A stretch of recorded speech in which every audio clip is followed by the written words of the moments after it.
it's Philadelphia Phillies baseball time. The Pirates and Phils are meeting head-on tonight. This will conclude this abbreviated homestand. And tonight it'll be Steve Carlton going against Doc Ellis. The Phillies dropped one last night. They really didn't put out their best performance, and right now they find they're 7 out with 11 to go.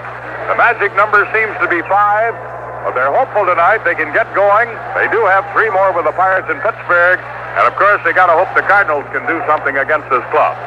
I'm by Saam with Harry Kellis and Rich Ashburn, and the weather all of a sudden is breaking for the best. It was raining around the Delaware Valley, but Rich, it looks like we're going to get it going. The Phillies really want to play this. If they did not play here tonight, there's a possibility they might have to play the game in Pittsburgh next week if the game means anything in the standings, and of course that would be a possibility. Doc Ellis, who was suspended not too long ago, is back in the good graces of the Pirates and seems to be pitching better ball. Carlton, his last half-dozen games or so, has been pitching the best ball he's pitched all year, so we ought to have a good ball game. The lineups will be handed out in a moment, and we'll give you a starting lineup right after this. Scheduled to go for Pittsburgh, Bruce Keeson. He was the scheduled pitcher, but they've changed that now because, of course, if you were with us last night, you know that Keeson did pitch on Wednesday night. So instead of Keeson, it'll be Ellis on the mound for the Pittsburgh Pirates, and Steve Carlton will be pitching for the Philadelphia Phils. Carlton had 13 wins and 13 losses on the season. As far as the only other race of any consequence at the moment, that would be in the American League East. Boston leading Baltimore by 4.5 games. The Red Sox have 10 games remaining to play. The Orioles have 11 left. And the magic number for Boston is 7. Boston has 10 games remaining at home, 4 against Cleveland and 6 away, 3 at Detroit and 3 at New York. Baltimore has 11 games remaining, 7 at home, 3 against Milwaukee, 3 against Detroit, and if necessary, 1 game against Chicago. And of course, the if necessary means if it's necessary to determine the division champion. Otherwise, forget it, they won't play that game. They have 4 games remaining away, all at New York, including a doubleheader on the 26th of Friday, a week from today, for a week from tomorrow, actually, and then they'll play single games on the 27th and 28th. Now, as far as the race in the National League East is concerned, Pittsburgh, with 11 games remaining to play, 7 at home, 3 against St. Louis, 3 against Philadelphia, and 1 against Houston, and that's also an if necessary game. 4 games away, including the one tonight against Philadelphia, and then 3 at St. Louis. The Phils have also 11 games remaining to play, 5 at home, this one against Pittsburgh, and then 4 against New York. The Phillies have 6 away, 3 at New York, and 3 at Pittsburgh. So that's the picture as far as the division races look at the moment. And now the lineup. Rennie Stennett will lead off for the Pirates at second base. Manny Sanguillen catching. The number 3 hitter, Al Oliver, in center. Willie Stargell, first base. Richie Zisk in left. Dave Parker, right field. Rich Hebner at third base, hitting 7. Frank Taveras will be at short. Doc Ellis, 8 and 8, will be on the mound. Ellis this year has won 1 and lost 1. One other game against the Phils, no decision, but that one win was a shutout. For the Phillies, Cash will lead off at second. Larry Bowa at short. Jay Johnstone at right. Greg Blazinski will be in left, hitting 4. Dick Allen is back at first base tonight. The number 6 hitter, Mike Schmidt, at third. John Oates catching. Mike Anderson will be in center field. And Steve Carlton, with a record of 13 and 13, will be on the mound. Now, Carlton has not beaten the Pirates this year. He got beat 3-2 by Keeson. Another game he was leading 3-0, but he left that one, no decision. And then he got beat by Royce by a score of 8-1. Sanguillen has been a tough hitter on Carlton. He's hit a couple of home runs off of him. But as Rich pointed out, Steve has pitched a couple of fine games of late, and they really need an outstanding performance here tonight. Fans, remember, doing every Philly...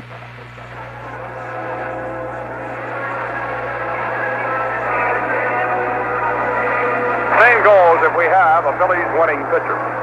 And you might win up to $5,000 in the Daily News Home Run Payoff. Yes, you can. Tonight's payoff inning will be inning number 6. And the Phillies are coming out. Now we're standing for the national anthem.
If you're not far away, come on down to the bat. This is the final game for the Phillies with the Pirates here at the bat. Now, just to remind you, the announcers on this broadcast are employees of WPHL TV and subject to the approval of the Phillies. Dutch Renard will be calling the balls and strikes. Doug Harvey at first. At second, Harry Wendelstadt. Bob Engel working at third base. Oh, the Phils hope to get it going tonight. They'll leave here tomorrow and head for New York. Play there over the weekend. And the Pirates are heading back home. And with that, we're ready to go for play-by-play action. We'll go to Harry Callen.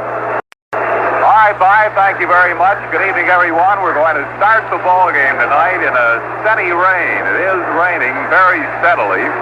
Not extremely hard, but it is a steady rain, and that infield and outfield AstroTurf will be very, very treacherous on any ground ball. Anything hit on the turf is just going to skid and take off.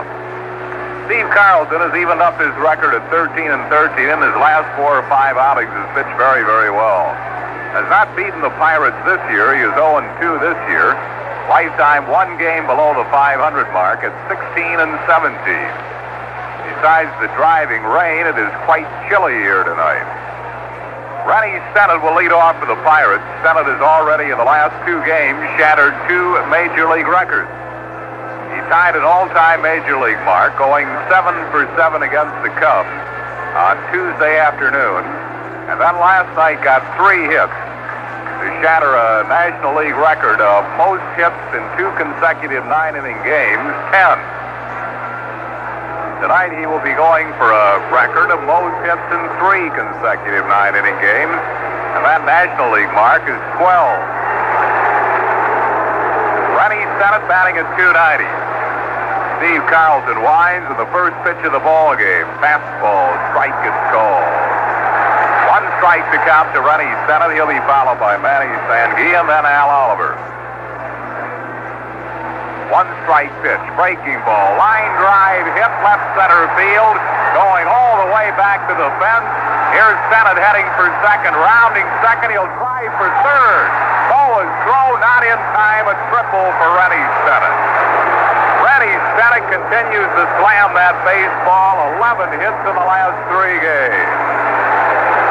And he had a couple of infield hits last night, but this one was a rope right into left center. It hit that wet AstroTurf and really took off.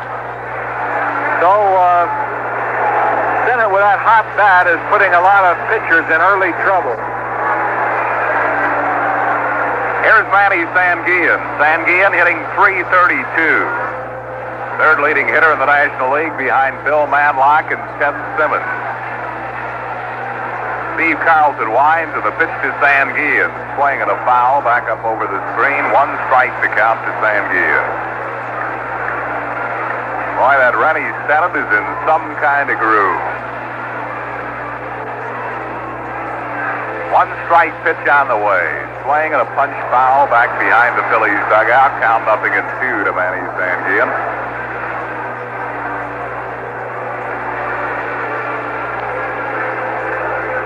right side of the infield is in. The left side is back for the Phils. Here's the two-strike pitch on the way. Slider missed inside 1-2.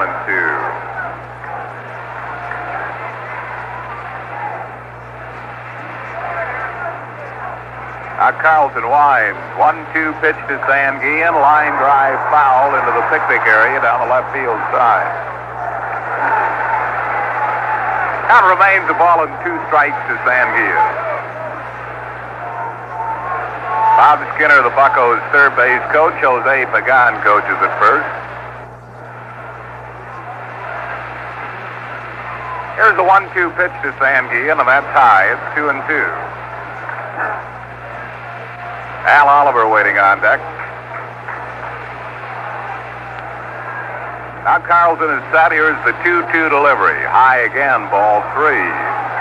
Full count to Manny Sanguillen.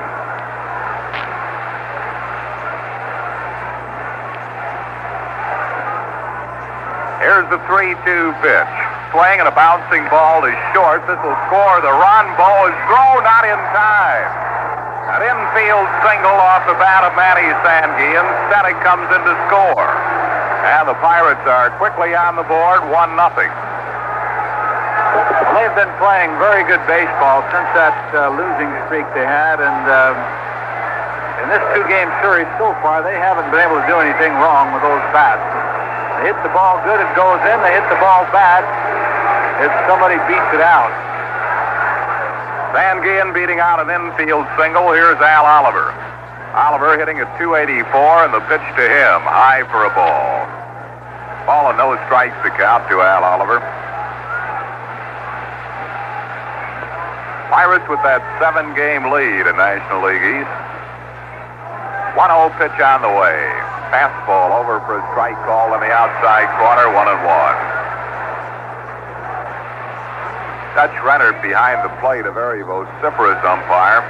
You can hear him clear out all throughout the ballpark. Ground ball back to Carlton. Waits, now throws to Boa. 1 relay. They got the double play. Carlton had to wait for Boa to get to the bag, but they still turned the twin killing. Carlton to Boa to Dick Allen.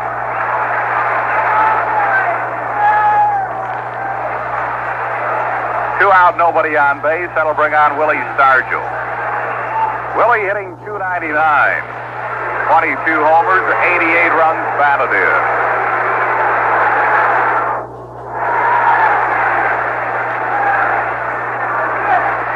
Here's the pitch on the way to Stargell. Swing and a miss. The Pirates were very much concerned about the mood of their ball club following the tragic death of Roberto Clemente. But I'll tell you, this fella, here's a called strike, 0-2. This fellow has taken over all of the aspects of leadership qualities for the Buccos. Pitch on the way is wide. He's not a holler guy leader. He just leads by example.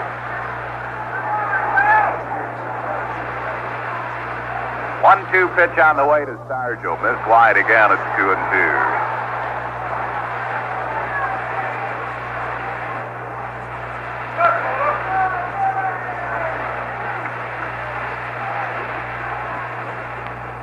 Carlton winds. Here's the 2-2 pitch. Swing and a miss. He struck him out with a sharp breaking slider. Pirates score a run in the inning on 2 hits, no Philly errors and none left. And at the end of 1/2, it's Pittsburgh 1, Phillies coming to bat. Here's the latest on the National Football League players situation. It appears at this time that the 12 season openers will go as scheduled. The New England Patriots ended their 6-day-old strike Thursday afternoon after federal mediator William Ussery assured them that the NFL players will be getting a meaningful contract offer from the club owners on Monday. Ed Garvey, the executive director of the Players Association, said he signed a no-strike pledge for all 26 teams and that the other 4 striking clubs have agreed to play on Sunday. The Patriots met with Garvey and Ussery in a restaurant outside Boston a few hours after a tentative agreement was reached with management in New York City. Last weekend, the Patriots refused to play their exhibition season finale against the New York Jets in an effort to spur quick settlement at the collective bargaining table. The Washington Redskins, the New York Giants, and Jets Plus, the Detroit Lions joined the strike this week. The contract dispute revolves around non-salary issues, including pensions, union security, and squad size. The league has been without a labor contract for the past 19 months. The players' strike last summer ended without a settlement. The Patriots, who lose a week's pay because of the walkout, resumed practice Thursday evening for Sunday's game against Houston at Foxborough, Massachusetts. However, player representative Randy Vitaha, who led the Patriots walkout, warns management that his team could go out on strike again. He said, heaven forbid if that thing they come down to that with on Monday is not meaningful. Bottom half of the first inning, the Phillies looking at Doc Ellis tonight. Dave Cash will lead off. Ellis is 1-8 in loss tape. Controversial right-hander's earned run mark 3.64. Cash batting 302. Ellis lines with a pitch to Dave is over for a strike call.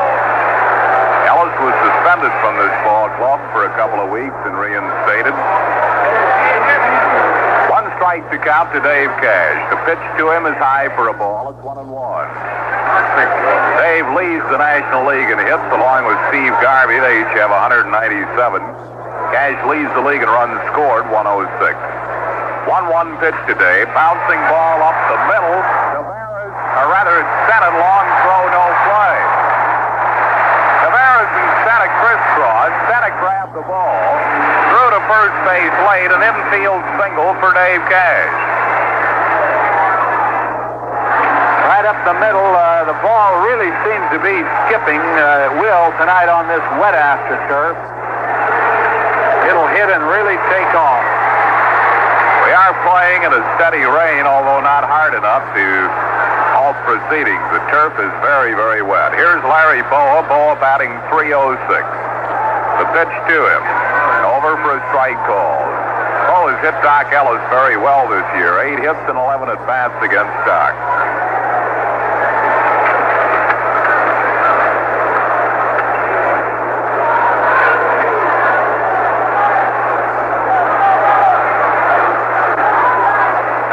Stretches, he checks Cash. The pitch to Boa, he tries to punt and he bunts it foul, and Ellis out in front of him, no balls and 2 strikes.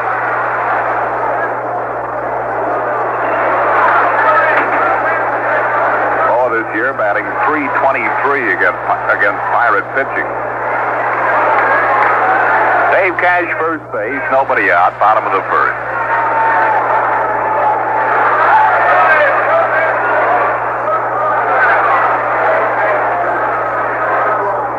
Stretch in the pitch, wide for a ball. 1 ball, 2 strikes to Larry Boa. Pirates scored a run in the top half. Phillies are 9 wins, 5 losses against the Pirates this year. Pirates won their first game at Veterans Stadium all year last night. Cash breaking, Boa pops it up. Shallow left center, right center field, and it drops. Arthur and Oliver converge. Here's Cash heading for third base and Boa to second. That ball was a routine pop-up that dropped. Senate, the second baseman who probably should have caught it, was so busy decoying Cash that he forgot the baseball. That's exactly what happened. It was his ball, but he was decoying Cash. And how you do that? An infielder pretends it's a ground ball and goes down for the ball, hoping that the base runner will think it's a ground ball. And I think Cash thought somebody would catch it, though, but Parker and Oliver never could reach it. So it'll be a bloop double in the shallow right center field off the bat of Larry Boa. Cash at third, Boa at second, nobody out. Here's Jay Johnstone hitting .335.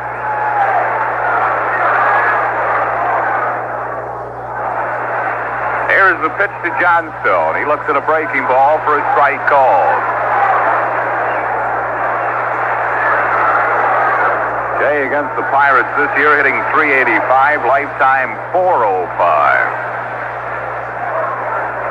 1 strike pitch on the way. Swing and he slams the drive to left field. This there makes the catch. Cash will tag and score, and Boa holds on at second base. Give Johnstone a sacrifice fly and a run batted in. It's a 1-1 ball game. Jay knocks in run number 51 on the year. That'll bring on Greg Luzinski.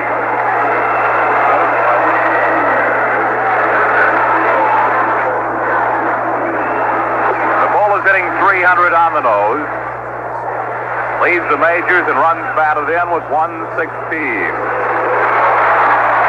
He has a 10-game hitting streak alive coming into this game. Larry Bow is second base, 1 out.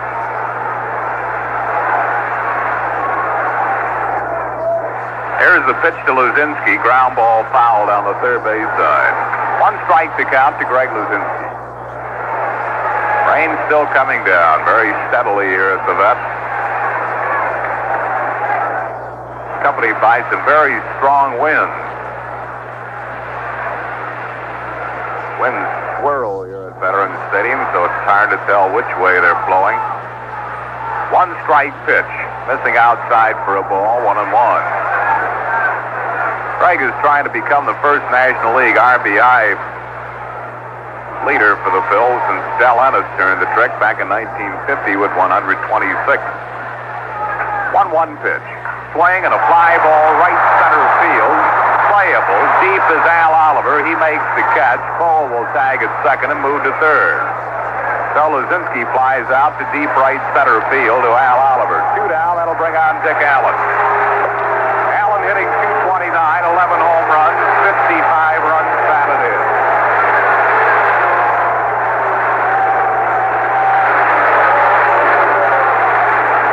Ball game. We're in the bottom half of the first inning.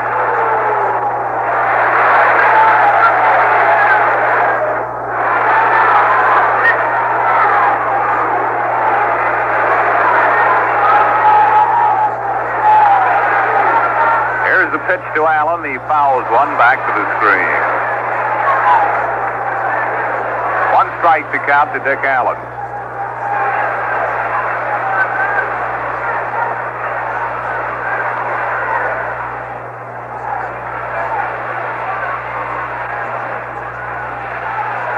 Now Ellis ready to go. Pitch on the way is high for a ball. 1 ball of 1 strike to count to Dick Allen. Yes, Oates is batting 8th and Anderson 7th. Anderson 7th, Oates 8th. 1-1 pitch to Allen is low for a ball, 2-1.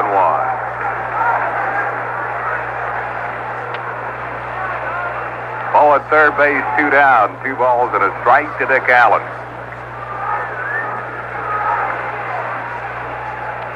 Here's the 2-1 pitch. Swing and a foul back upstairs, just below the press box area. 2-2 to Allen.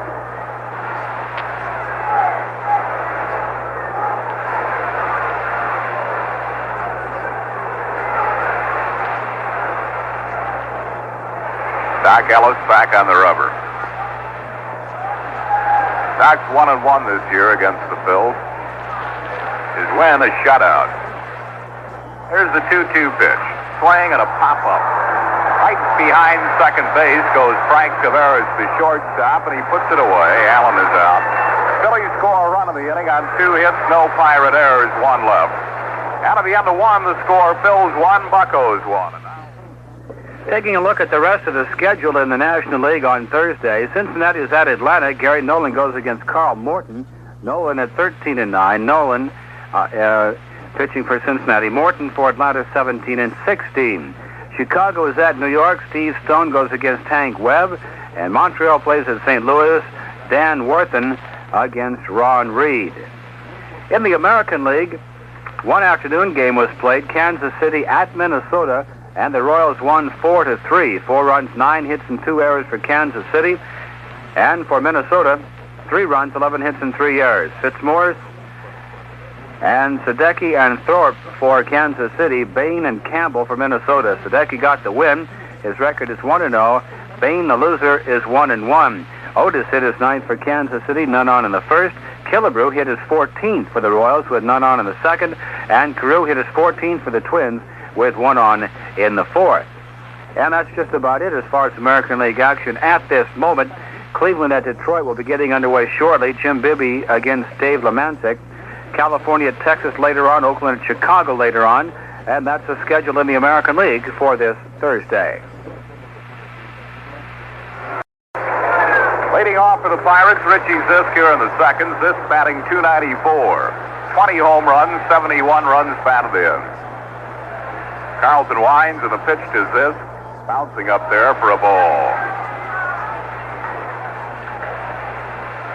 1-0 to count to Zisk. He'll be followed by Dave Parker. 1-0 pitch on the way. Fastball on the outside corner for a strike call. It's 1-1. Final 4 games of the season coming up on the weekend of the 26th, 27th, and 28th, remember, against the New York Mets here at the Vet. Here's a pitch inside. It's 2-1. Twilighter on Friday the 26th, starting at 5:35. Fan Appreciation Night Saturday, September 27th. Pitch on the way is wide for a ball. It's 3-1 to Richie Zisk. And Sunday afternoon will be the final day of the season, September 28th. Saam honored before that ball game. Here's the 3-1 pitch. Pops a foul behind the Phillies dugout and out of play. Full count to Zisk. Phillies from here will go to New York for a weekend series with the Mets, then play 3 at Pittsburgh, Monday, Tuesday, and Wednesday of next week.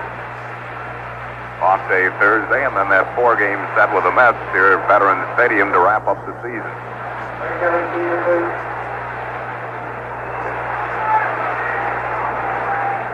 Here's the 3-2 pitch. Bouncing up there for a ball, he walked him. So Zisk at first base with a walk, nobody out. It'll bring on Dave Parker. Parker batting .312, 24 home runs and 96 runs batted in. Phillies will face Tom Seaver tomorrow night in the first of that 3-game series in New York. I believe the Phillies will see Seaver, Matlack, and Kuzma. Nice, pleasant way to spend the weekend. Here's the pitch to Parker. Swing and a foul to the screen. 1 strike to Big Dave Parker. 6'5", 225. He runs extremely well. Parker leads his club in home runs and runs batted in. 1 strike pitch to him. Fastball on the outside corner for a strike call. 0-2 to Parker. Parker will be followed by Rich Hebner.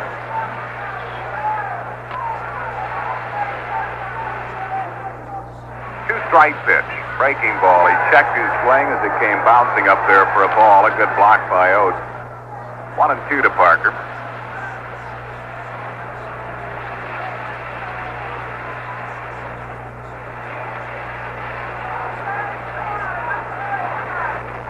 Now Carlton ready. Here's the stretch.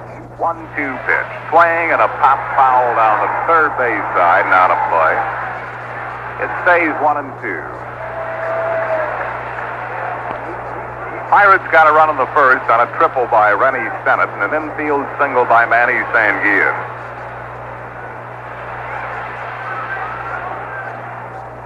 1-2 pitch. Fastball. Strike 3 called. Struck him out. Good heater on the inside corner. Second strikeout for Carlton. 1 down in the second. We'll pause for station identification on the Phillies Baseball Network.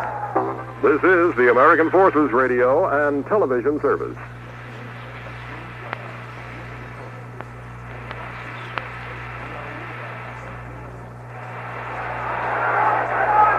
Richie Hebner will bat. He's hitting .251, left-hand hitting third baseman. Zisk at first base, 1 down. Carlton's pitch to Hebner is over for a strike call. 1 strike to count to Hebner. Carlton appears to be throwing very well.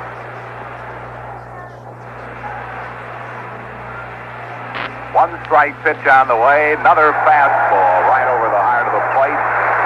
Strike 2 call. 0-2 to Hebner.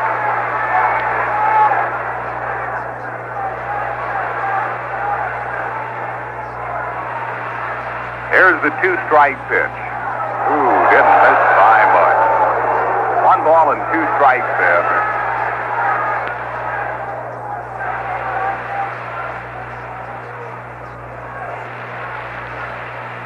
One-two pitch on the way, a slider outside. It's 2-2.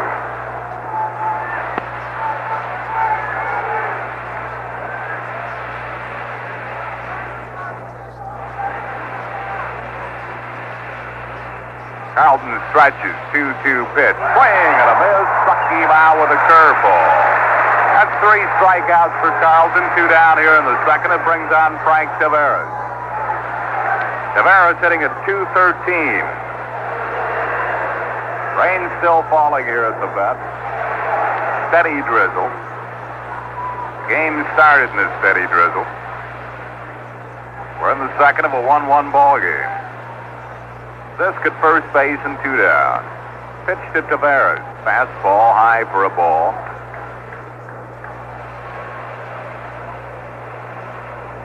Ball and no strikes to Frank Tavares.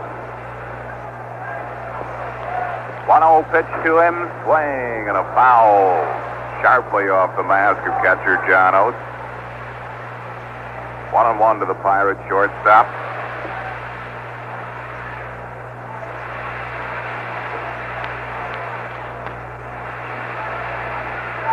Now Carlton is ready. 1-1 pitch. Swing and he punches a foul out of play. Carlton in front of Tavares, a ball and 2 strikes.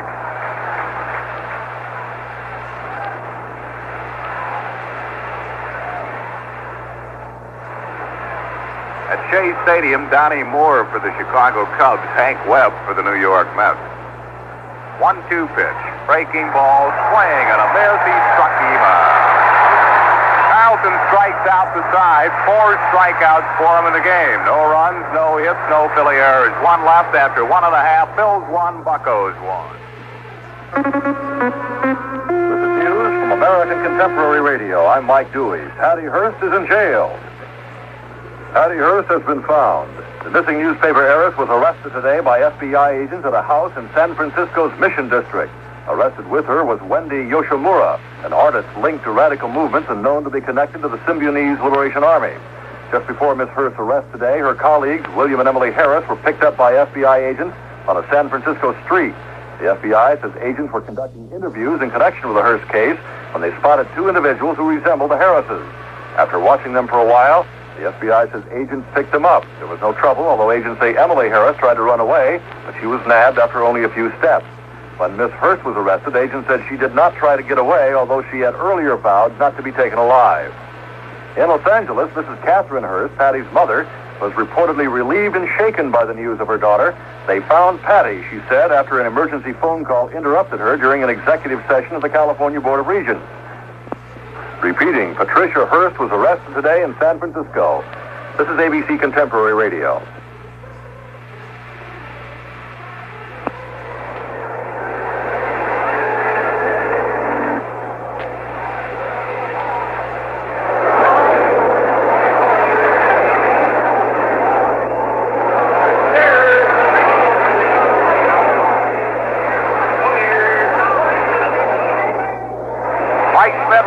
For the Phillies, bottom of the second. Schmitty batting .255. Ellis lines to the pitch to him. Long drive, deep left center field. Watch this one. Goodbye.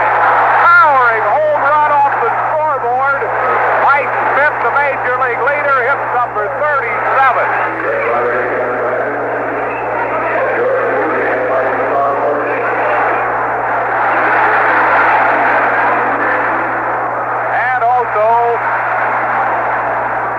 Tonight for the Bacharach home for crippled children. Had a line drive right off the bottom of the scoreboard. Career high for Mike Schmidt, who led the National League with 36 last year. Phillies lead at 2-1. Here's John Oates, or rather Mike Anderson. The pitch to Anderson, inside for a ball. Kenny Ozark switched Anderson and Oates in the batting order. Anderson batting number 7 and Oates number 8. 1-0 to count to Mike Anderson. Pitch to him, a very high foul down the right field side. Parker is over but runs out of room. It's in the seat. Andy batting .264. 4 home runs. He's knocked in 23 runs.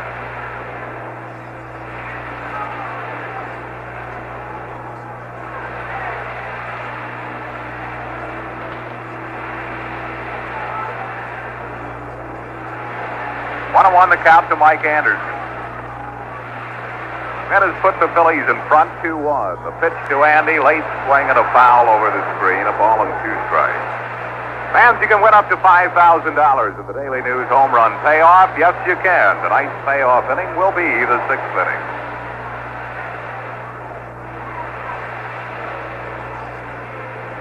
1-2 pitch to Anderson. A very high pop into shallow right. Rennie sent it going out. Parker calls him off.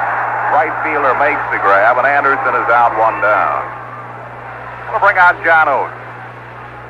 Oates batting .284 on the year.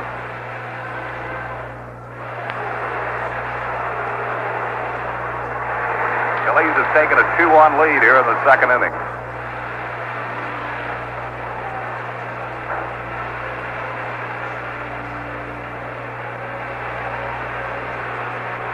Ellis winds. Here's the pitch to John Oates. Line drive hits to center field. Oates lines the single up the middle. He's at first base with 1 down. That'll bring on pitcher Steve Carlton. Carlton hitting .155. 2 extra base hits, both doubles. He's knocked in 9 runs. Birthday wishes tonight to a great Phillies fan, Mrs. Lewis Buckman, celebrating number 89. And also to ex-Phil and present Pittsburgh Pirate pitcher Kenny Brett. Brett's 27 today.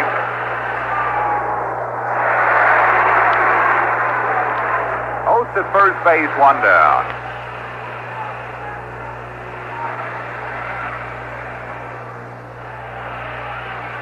Here's the pitch to Carlton. Bouncing ball up the middle. Grab by Tavares. Flips to Stennett 1. The relay not in time for the double play. Oates a hard slide at second base, taking out Stennett. But Rennie still made the relay throw, and they just missed Carlton. Oates forced to second. Tavares to Rennie Stennett. Carlton at first on a fielder's choice. 2 down. That'll bring on Dave Cash. Cash singled and scored a run his first time up.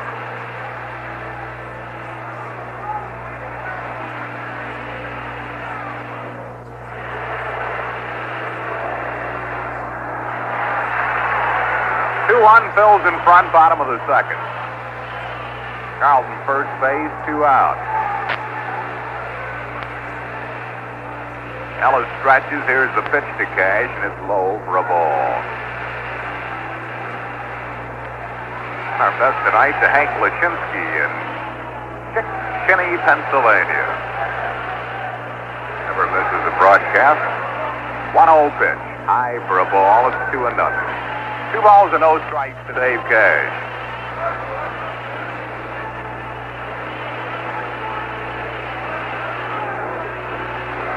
Rains have almost completely stopped now.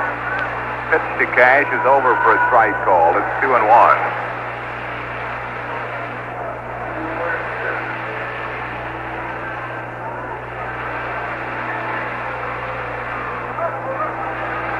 Now Ellis stretches. Here's the 2-1 pitch. Swing and a miss. 2-2 the count to Dave Cash.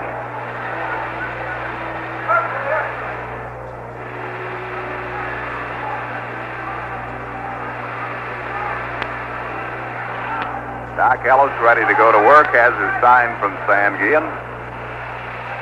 There's the 2-2 to Cash. Ground ball to third. Hebner has it. He throws to Stennett for the force on Carlton at second base. That'll be it for the Phils in the 2nd, but the Phillies go in front with a run on 2 hits. Big blow a homer by Mike Schmidt. In case you missed it, here's what happened 1 left, and at the end of in 2, Major League Baseball as far as things in the National League. Wednesday, San Francisco beat Atlanta 4-1. Chicago over New York 5-2. Montreal 6, St. Louis 3. Cincinnati 10, Houston 1. Pittsburgh 9, Philadelphia 1. Los Angeles 7, San Diego 1. So that's what happened in the National League on Wednesday. In the National League East, Pittsburgh leading Philadelphia by 7. The magic number for the Pirates is 5. 11 games remaining to play, 7-game lead. St. Louis trails by 9, New York by 10.5, Chicago by 15, and Montreal by 21. Cincinnati, of course, has already wrapped up the West, right now leading Los Angeles by 15.5. San Francisco 25.5 out. San Diego trails by 31, Atlanta by 33.5. And Houston is 39 games out of first place in the National League West.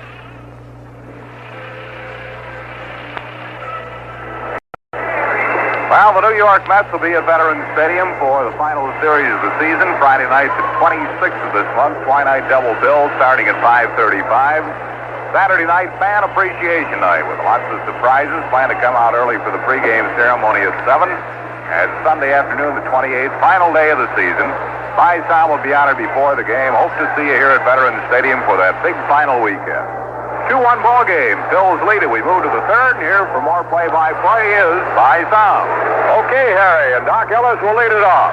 Ellis is hitting at 111.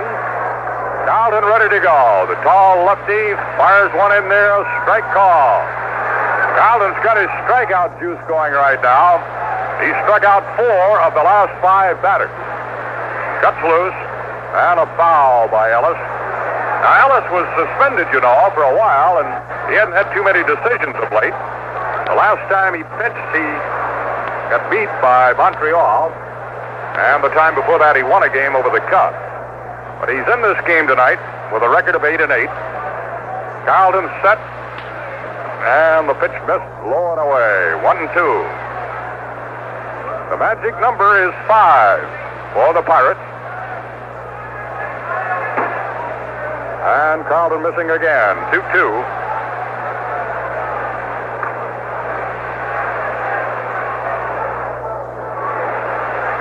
Well, the weather forecast wasn't very good for this night, but we started on time, and we're still playing. Low, that almost hit Ellis. Full count. Oh, Carlton has the lead thanks to a home run by Mike Schmidt. 2-1's the score. 3-2, and he walked it. Ellis takes a walk. That pitch was low inside. Well, Carlton walked the leadoff batter in the second inning. And he's got the tough Rennie Stennett coming up. This fella is really hitting the ball right now. Stennett is another young man out of Panama. And he got a triple in the first inning. This fella has 11 hits in the last 3 games. And he's in the record book for that tremendous job he did on the Cubs a couple of days ago. A right-handed batter. Carlton working out of the stretch. He delivers. Stennett cuts it back foul. Stennett's always up there swinging.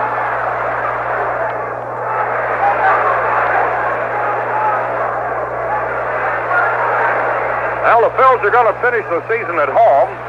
Pittsburgh's going to finish it on the road in St. Louis. Next delivery. Stennett fouls this one off to the right. 0-2 the count. Actually, the Phillies have one more game to play than the Pirates. That might mean something, and it might not.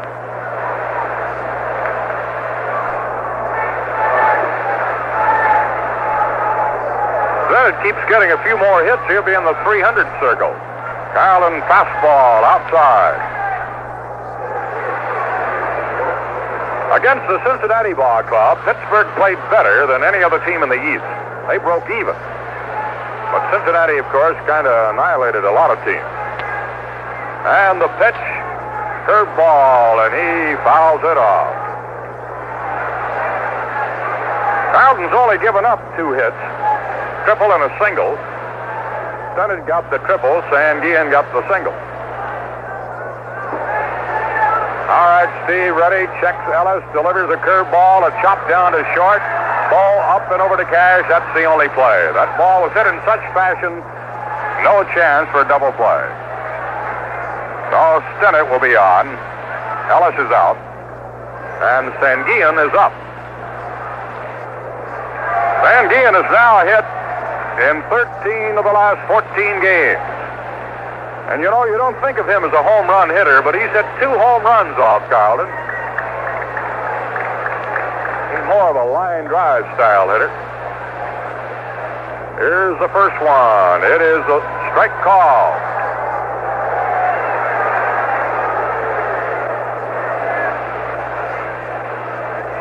Phillies know their backs are against the wall. They just have to come out and throw everything they've got at Pittsburgh. There's Carlton throwing to first.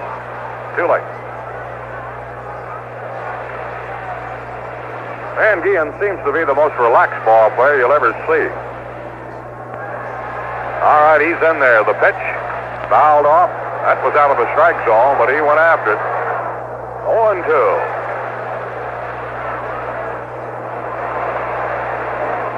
I guess two of the best players to come out of Panama right here, batting 1-2 for the Pirates. Stennett, Sandia. And the pitch inside, a ball.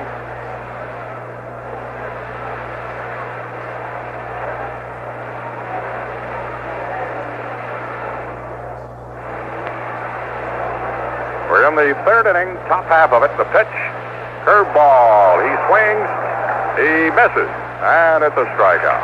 Sandian chased the ball, was down around his ankle. That'll be 5 strikeouts for Carlton, and most of them swinging. And here comes Al Oliver. Oliver hit into a double play in the first inning, but he's got it going. He's got a little streak, 7 in a row.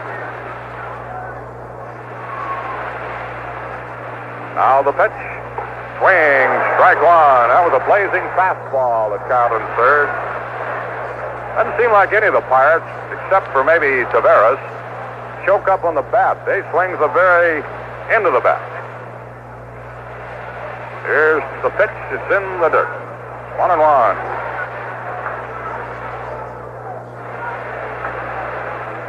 The next 6 games for the Phillies are going to be on the road in New York and Pittsburgh. And back here with the Mets. And once again, he breaks one of those big hooks into the dirt. And it's 2-1.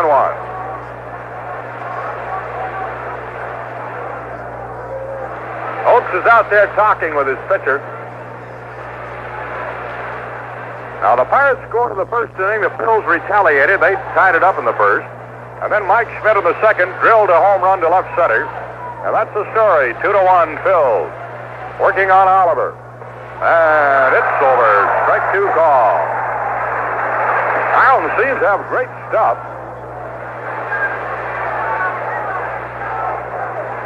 And Stennett is still on at first. 1 out. Now set the pitch. Ground ball down to Cash. He's going to go to first base. And that'll take care of the Pirates. So, no run. No hit. 1 left. We go to the Phillies third. 2-1 they lead. Here's what happened Wednesday in the American League. California over Texas 3-2. It was Minnesota 2, Kansas City 1. Chicago down to Oakland 3-2.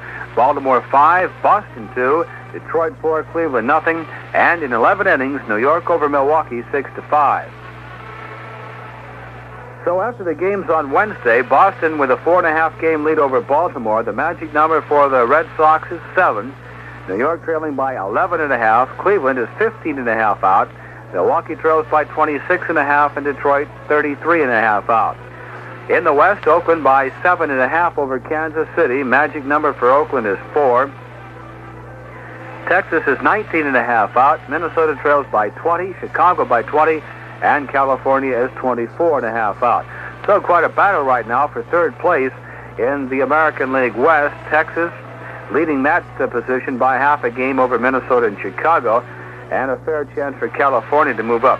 That's what it's all about when you're out of the division race as far as a championship. You try to move up on somebody else. Doesn't look like that's going to happen with any great certainty in the National League East. 2 games separating Philadelphia and St. Louis, a possibility. A game and a half separating the Mets and the Cardinals, and that's just about it. 4.5 games separating Chicago and New York, and 6 separating Montreal and Chicago. Same story almost in the National League West. 10 games separating Los Angeles and San Francisco, 6 games separating San Francisco and San Diego, and 2.5 separating Atlanta and San Diego. Okay, let's get back to the action at Philadelphia. Here's Boa. He cranks up and hits a single to right field. So he starts something. That's his second hit. Got a double, kind of a bloop into shallow center in the first. Now John Stone coming out. He drove in the first run with a fly ball to left, scoring Cash. Phils have 5 hits off Doc Ellis. Lifetime, he is 8-10 against the Phils. And a move to first. Too late. Another throw. Ball returned safely.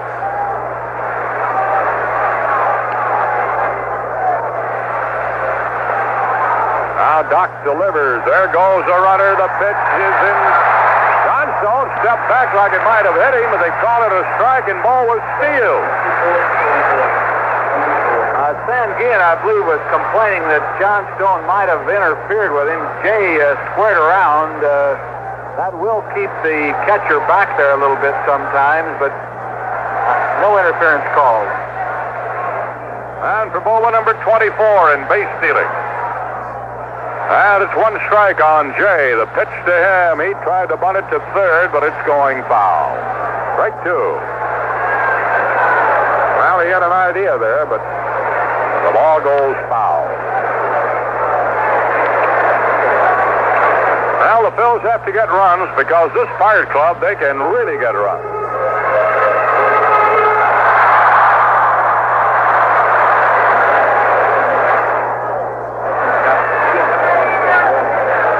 They've scored 32 runs in the last 3 ball games, the Pirates. First, we're counting this game, and it's only in the 3rd inning. The pitch. Inside. 1 ball, 2 strikes.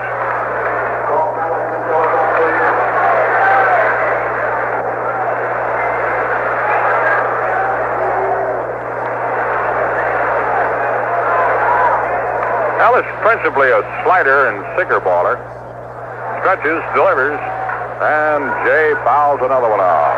1 ball, 2 strikes. Now, this is another individual to come out of Los Angeles. He's a sharp dresser. Probably wears some of the loudest clothes of any player in baseball. And he's rather controversial. He delivers. There's a ball to left, and that ought to be a hit. Here comes Bowa. He will score. The Phillies lead it now 3-1. Johnstone has batted in his 2nd run of the night. Phillies jump to a 3-1 lead. Now, it's good to see him coming back after he had a fractured hand. He threw his bat at that ball. He was fooled on it, but got enough right out there on the outside part of the plate. Got enough of it to hit a pretty sharp rope, but almost skipped by Zisk in left field. Well, that's 6 hits now off Ellis. Still nobody out. Lazinski's up. He's skied out to Oliver in deep right center. First time at bat. Ball 1 low.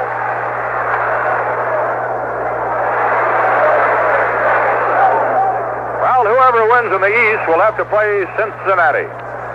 And it'll open up at Cincinnati on October 4. All right, a line drive to left. Coming on. It's Kraft. This charged the ball. He caught it about ankle high.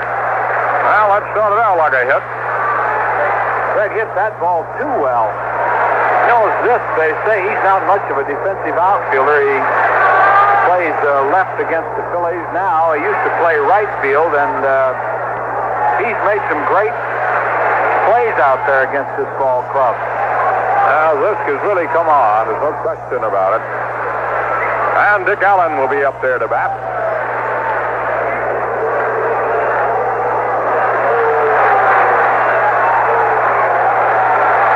Allen, the first time around, popped out to Taveras at short. Now, Johnstone is at first. The pitch. And a swing. Strike 1.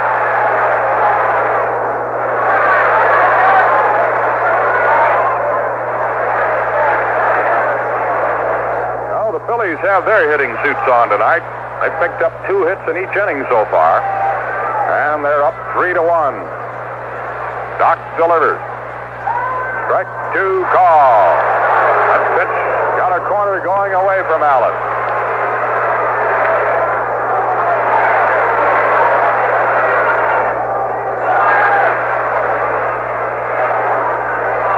One out, 1 on, 1 run in.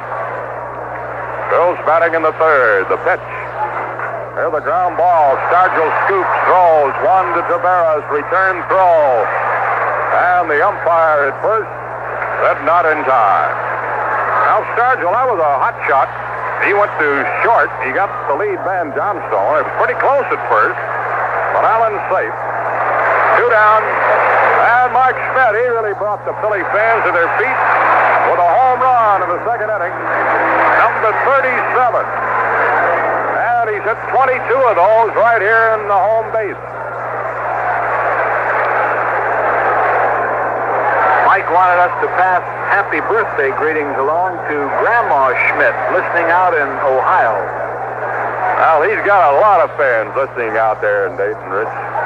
They're lovely people. Here's a strike.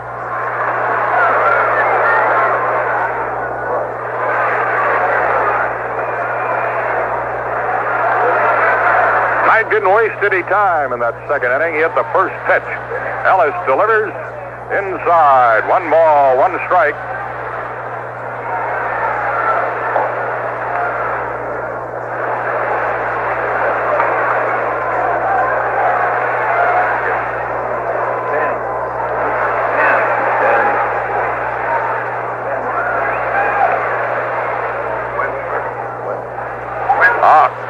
The next delivery, a ball, 2-1. Want to cancel those birthday greetings to Grandma Schmidt because they can't pick us up out there till 9 o'clock. Oh, is that right? We'll mention them later. They have big antennas out there, too. All right, next pitch to Schmidt is outside. 3-1 the count.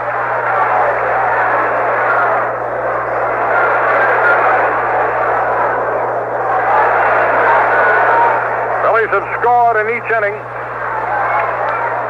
They really got to put it all together. And the pitch. Schmidt takes the ball 4. That's high. A walk. So Ellis gives out his first pass. Allen will go to second. And before we get around to Mike Anderson, we'll pause for station identification on the Phillies Baseball Network. This is the American Forces Radio and Television Service. SCN Canal Zone.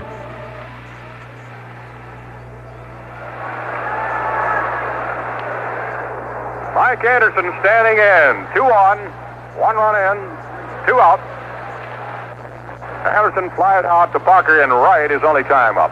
There's the ground ball to short. Tavares up, flips it over to Stinnett. Goes! They've called him out. Boy, I'm telling you, it looked like Schmidt was in there, and he's arguing about it. Anyway, they called it out. So the Phils pick up another run. And they do it with 2 hits, 2 left on. That'll complete 3 innings. Phillies up 3-1. Major League Baseball fans won't see any exciting down-to-the-wire division races this season, except maybe in the American League East. The Baltimore Orioles kept their faint hopes alive with a 5-2 victory over Boston at Fenway Park on Wednesday. The victory moves the Orioles within 4.5 games of the first-place Red Sox, who have 10 games remaining and a magic number of 7. In other American League games Wednesday, Wilbur Wood and the Chicago White Sox tripped Oakland 3-2, but Kansas City failed to gain any ground as the Royals lost to Minnesota 2-1. The Yankees beat Milwaukee 6-5 in 11 innings. California nipped Texas 3-2, and Detroit blanked Cleveland 4-0. In the National League, Pittsburgh all but eliminated Philadelphia in the East with a 9-1 victory over the Phils. Dave Parker and Richie Zisk each drove in 3 runs for the Pirates, while red-hot Rennie Stennett set a modern Major League record by collecting 3 hits. That gives him 10 hits in 2 straight games. Elsewhere, Cincinnati 10-1 over Houston. Montreal down St. Louis 6-3. The Chicago Cubs turned back the New York Mets 5-2. San Francisco beat Atlanta 4-1. And Los Angeles defeated San Diego by the score of 7-1. One completed game already in the Major League Baseball on this Thursday. A light schedule in the American League, just 4 games scheduled. And in the only afternoon game, Kansas City 4-3 over Minnesota. Well, here's a hard-hitting Stargell. Ball 1 served up to him. Carlton right back. Low and outside. 2-0. He struck Stargell out. First inning. Now, Willie hit one of the longest, highest home runs we've ever seen in this stadium. That was a few years ago. Here's the ball 3 low. He hit one into the exit up there and the top deck in right field. Here we go, 3-0. He lost him, ball 4. Well, Steve has walked 3 of them now. He has started the 2nd, 3rd, and 4th inning with walks. And a runner on with Zisk coming up.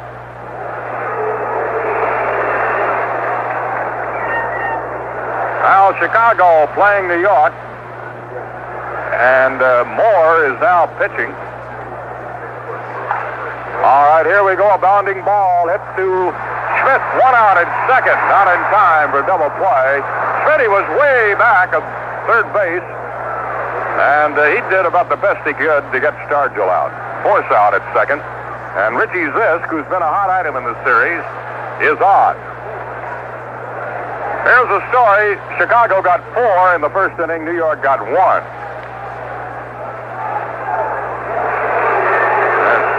Scorecard looks like Robin Roberts is taking care of it.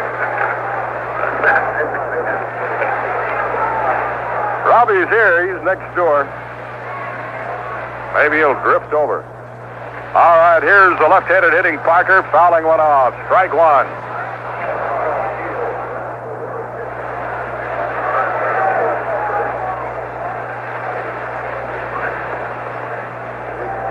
Send our best to Jimmy Dykes. And I hope he and Roberts hit the Hall of Fame next year.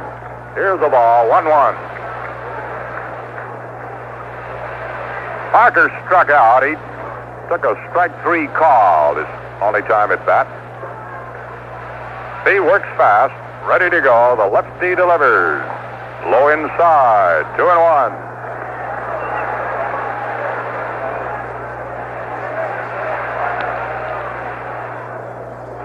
Parker, big fella from Cincinnati. He used to go out and root for the Reds. There's a fly ball to left, not too deep. Here comes the ball. Up, up, up. He got it.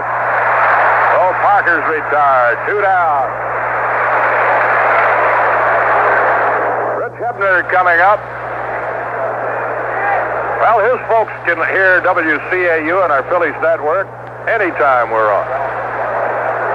They're up in Boston. We run a good signal up that way. Rich struck out in the 2nd. Good all-around ball player, Hebner. Here's the pitch. There's a fly ball to left. Hebner, he thinks Carlton's about as tough as any left-hander in the league. And really, he bails out a lot on Carlton. But he occasionally punches the ball to left field. Here we go. Curveball, missed. 1-1. 2 down with a runner on. We're in the 4th inning. And the next delivery just missed a fastball. 2-1. I've got 2-1. The scoreboard's got 1-1. But now they have just heard my announcement. And here's one inside. That must be Chris Wheeler working the button.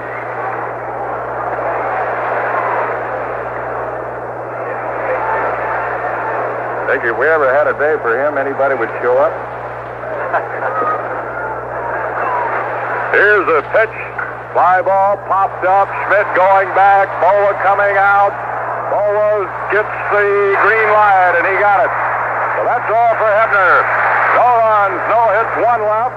Bills coming up in the 4th inning. They're leading 3-1. Baltimore Orioles pitcher Ross Grimsley says he hit a 17-year-old fan with a baseball by accident. However, the boy's father doesn't see it that way. He thinks it was done on purpose. According to Grimsley, he said, I was warming up and the ball got away from me. He said, I didn't mean to hit him. I'm really sorry about it. That's not quite the way he said it, but that'll suffice. David Manning of Pembroke, Massachusetts, has been at the Massachusetts Ear and Eye Infirmary since the Tuesday night incident. He has patches over both his eyes, and officials say bleeding in the left eye has been stopped. A hospital spokesman said it would take about 5 days to be sure of the extent of the injury, but surgery is not expected. The father said Grimsley threw the ball deliberately at a group of fans who were harassing Baltimore pitchers in the bullpen. He said his son was not one of the group. Manning said he and his attorney would file a complaint against the pitchers. The boy himself said he didn't see the ball. He said he was looking out to left field, then just fell to the floor. He said, I can't remember what happened, except that they brought me to the first aid room. He listened to a radio broadcast of Wednesday's game between Boston and Baltimore, and he probably couldn't have been too happy over that either, because Baltimore beat Boston in that game by the score of 5-2.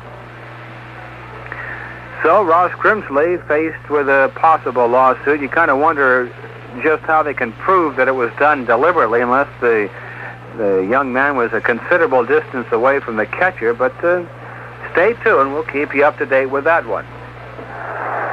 Bill's coming up, fourth inning, and John Oates will lead it off. Phillies have picked up 6 hits on Ellis. And the right-hander looks in, ready to go. Delivers. Oates spins one out to Tavera. Sees he got it. Didn't hit it too hard. So it's an easy out. One gone. Carlton coming to bat.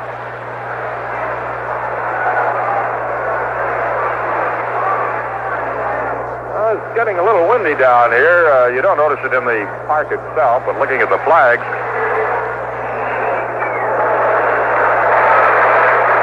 All right, Carlton. He forced out. Oates hitting a ground ball to shortstop. Carlton smacks the ball around, though, once in a while.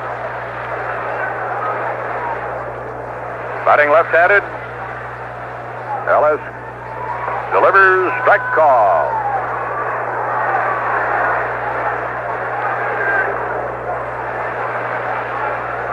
Larry Christensen will go against Tom Seaver tomorrow night. We'll be at Shea in New York. There's the chopper down to Stargell. Big hop into the glove. Each drops on the bag, 2 down.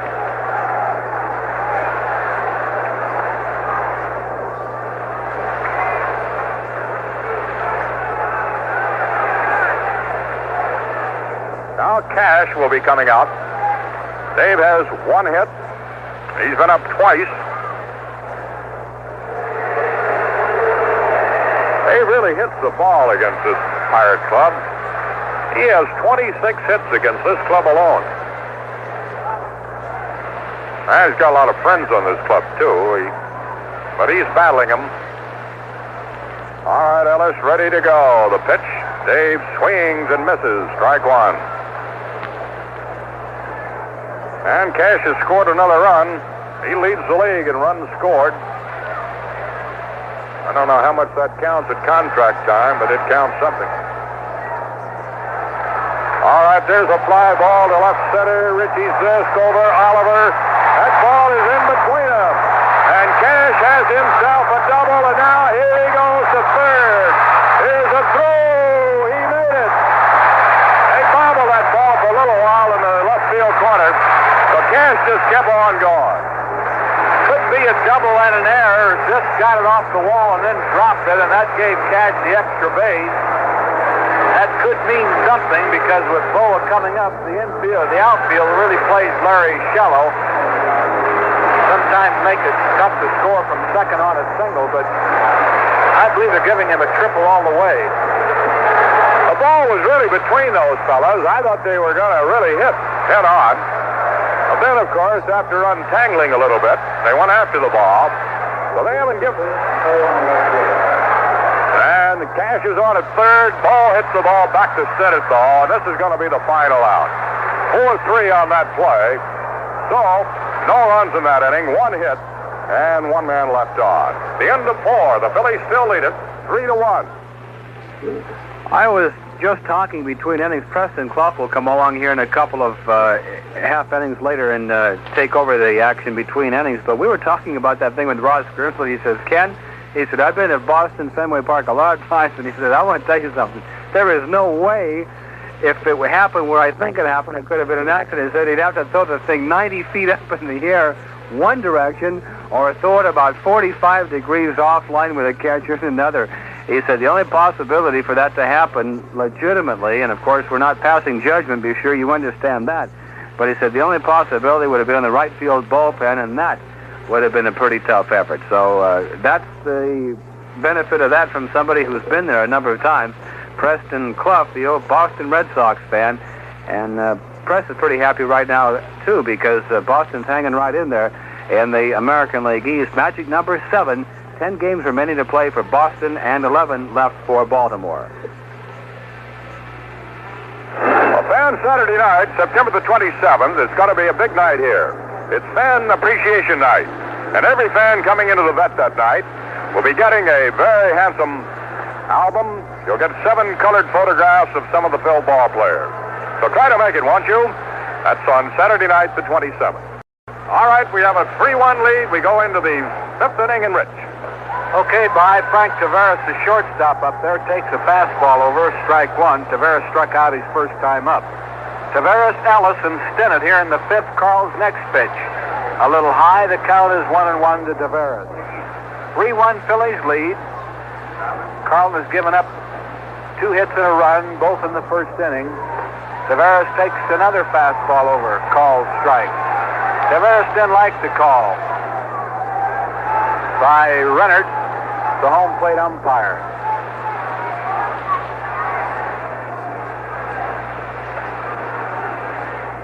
Ready to go. Tavares bats out of that crouch. Next pitch, fouled back. Robin Roberts sitting in here with us for a little bit, and Robbie, Steve has really pitched well his last 5 or 6 starts. And I know you've seen him. Why? I don't know. Whitey, he's throwing hard. He looks like the guy we always thought he was, right? I believe he is throwing a little better. The curveball bounces up there, gets away from Oates, and Tavares is going to make first base. A strikeout on a pitch that bounced up there. Johnny Oates has been stopping most of those, so Carlton gets a strikeout, but Tavares will get on the wild pitch. How many strikeouts is that, Whitey? That's quite a few. That's strikeout number 6 for him. So, for the 4th inning in a row, the first batter gets on. Doc Ellis, the batter, looking for the bunt. He takes a pitch high, throw to first. Tavares is safe. Ellis had squared around the bunt, took the pitch high. He walked his first time up. Did you ever walk a pitcher? Oh, yeah. Once, back in high school. All right, ready to go. Carlton out of the stretch to pitch. Ellis takes it low, ball 2. 2-0 the count to Doc Ellis. Phillies leading 3-1 top of the 5th. Tavares on first, nobody out. Well, Carlton walked Ellis his last time up after he had 2 strikes on him. Here's the 2-1 pitch. Bunt, a tip. Towards the mound. Carlton grabs it, goes to first, and Ellis is out. Cash covering. Thought for a moment they were going to let that ball go. Allen came in. It bounced over his head, and then Carlton made the grab. Sacrifice bunt by Doc Ellis. Looked like the shadow infield, Whitey, didn't it? So Tavares on second, 1 down, and leadoff hitter Rennie Stenett's up there. Stennett is 1 for 2 officially with a triple, and he scored the only Pirates run. He's hitting .291. Fellow's really been hot. 7 hits 2 days ago, 3 hits last night, 1 already tonight. Pitch on the way, fouled back, strike 1. Whitey, I was talking to Joe Brown. I was surprised that Danny Murtaugh mentioned what a fine fielder Stennett was. I had never thought of him as that, and Brown said he has really been an exceptional second baseman for them this year. He came to the league with a reputation of having a weak glove. Next pitch, swing and a miss. Chased a bad pitch, strike 2 on Stennett. In fact, we talked to Stennett about that last night, and he thinks he got a bum rap. He did make a couple of errors in his first game in the major leagues, and he had to live it down since. Here's a grounder, foul. You know, David Cash had the same reputation. He hasn't shown us that. He's been an exceptional second baseman. I think he's really improved, though, since he's been here, Whitey, especially going to his right. Cash has been a fine baseball player since he's been with the Phillies. 2 strikes on Stennett. 3-1 lead Phillies, 5th inning. Carlton makes a fake move towards second. Nobody covering, no throw. Ready to go, 2-strike pitch on the way. Stennett, ground ball towards second. Cash to his right has it. Over to Allen at first, and Stennett's out, and Taveras moves on to third on the infield out. 2 down. And getting Stennett out twice in a row is something. Manny Sanguillen, the batter. Manny's having a great year, batting .333. Here's my favorite ball player, Whitey, Manny Sanguillen. I think Manny enjoys this game. I don't think anybody enjoys it any more than Sanguillen. What a workhorse. He catches every day, catches doubleheaders. Carlton out of the windup. The pitch. Curveball is outside, ball 1. So they talk about Simmons, Whitey. Manny's hitting .333. That's not bad. No. And you know, Manny had a slow start. He had to come from way down. Next pitch to him. High and outside, ball 2.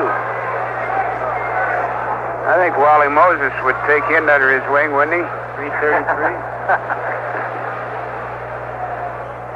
Manny's a wild swinger. 2-0 pitch to him.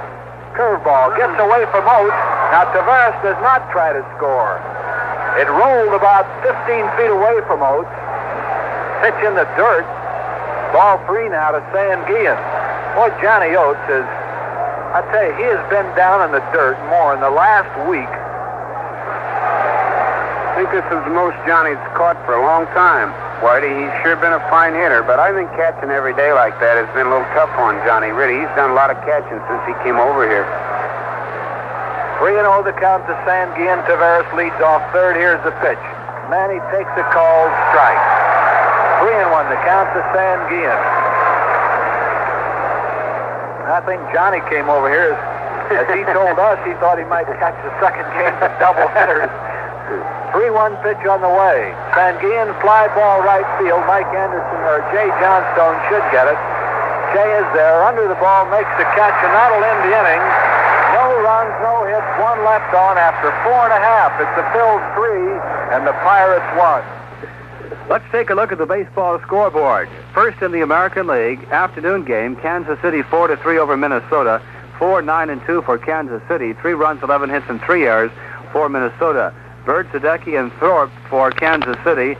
Bain and Campbell for Minnesota. Sadecki got the win. His record is 1-0. Bain, the loser, 1-1. Otis hit his 9th home run for Kansas City. Killebrew hit his 14th, and Carew hit his 14th for Minnesota. Cleveland leads Detroit 1-0 after 2.5 at Detroit. Bibby against Lemanchek. Getting underway shortly, California, Texas. Also getting underway shortly, Oakland and Chicago. Bosman against Cott. In that game, Cott trying for his 21st win. In the National League, Atlanta leads Cincinnati 2-0 after 3 at Atlanta. Kirby against Morton. Philadelphia, in the game you're listening to right now, leading Pittsburgh 3-1. Ellis against Carlton. Schmidt hit his 37th home run for the Phillies with none on in the second, a shot off the scoreboard. Chicago leads the Mets 4-0 after 1 at New York. Moore against Webb. Tate also now in that ball game pitching for the Mets, replacing Webb in the first inning. Montreal did not score in the top half of the first at St. Louis. Renko against Reed. And that's it. Just 8 games on the entire Major League schedule on this Thursday. Of course, the reason some people ask, why do they play a short schedule on Thursday? Well, the reason is a lot of the clubs are traveling to get into cities for weekend series. Phillies batting in the bottom of 5th. It'll be Johnstone, Luzinski, and Allen to face Doc Ellis. The Phils scored single runs in the first, second, and third innings. One of those, Mike Schmidt's 37th home run of the year. Johnstone, the batter. Jay has knocked in 2 runs with a sacrifice fly and a single. Right-hander Doc Ellis ready to pitch to Johnstone. Changeup is over. Johnstone batting .337. Ellis getting his sign from Sanguillen. Next pitch on the way. Inside. Robbie, if you would have had a changeup, you would have been a good pitcher, I think. You know, when Doc threw that one, I remember the last time I threw on, Gus Bell hit it on the 22nd Street, or was that 22nd Street? Next pitch is line foul right by first base coach Ray Ripplemeyer. How I bet you didn't throw 10 change-ups in your whole career, did you? Yeah, Lefty Gomez tells the greatest story about a changeup. He said he worked all his life on getting a changeup, and when he ended up, that's all he could throw. Just wait long enough, and you'll get him. John Stone, ball 1, strike 2 to Jay, leading off the bottom of the 5th. The Phils lead at 3-1. Ellis. Ready with the pitch. John Stone, ground ball foul. Jay threw his bat again. Speaking of changeups, Whitey, I guess Erskine and Padres, and I see Messerschmitt now in baseball. You have very few guys that really can control that pitch and really get an effective pitch with it, but those guys had great ones, didn't they? I always thought when a pitcher threw a changeup, he was giving up. Well, that's what I thought. That's why I didn't throw it. Ready to go. Ball 1, strike 2 to count. John Stone grounds one to Stargell. Stargell over the bag, and John Stone is out by a couple of steps. That ball took a funny hop. Thought for a moment it hit John Stone's foot. One down, the batter's Lazinski. Greg is lined out and flied out. Greg's 0 for 2, batting .299. Wayne Simpson has a good change. Oh, yes, he does, Whitey. You know, he threw a little more hard stuff against the Cardinals. He was really throwing a lot of junk against Montreal, but Wayne threw the ball hard against St. Louis. There's a long drive, left center field, and this one's gone. Against the scoreboard. Home run.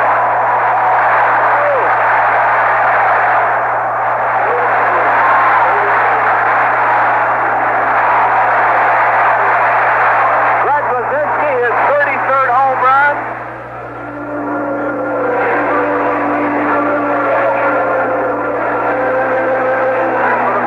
Home for crippled children. And the Phils lead it 4-1.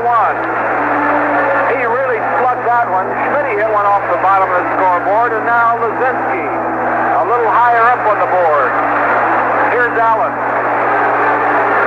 Outside, ball 1 to Allen. He's hitting .228.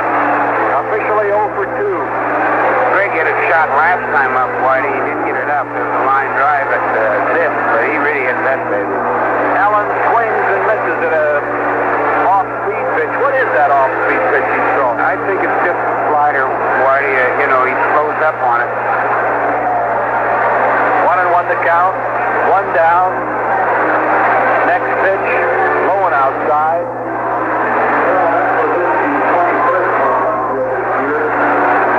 Lazinski now has 33 home runs, 117 runs batted in. Leads the league in runs batted in. Schmidt leads it in home runs. Allen takes outside, ball 3. Ball 3 and a strike to Allen. Phils lead 4-1, bottom of the 5th. Next pitch, blowing inside, ball 4. Allen walks, one away, and the batter will be Mike Schmidt. Schmidt has hit a home run and walked in the ball game. Mike now with 37 homers, 93 runs batted in. He's hitting .256.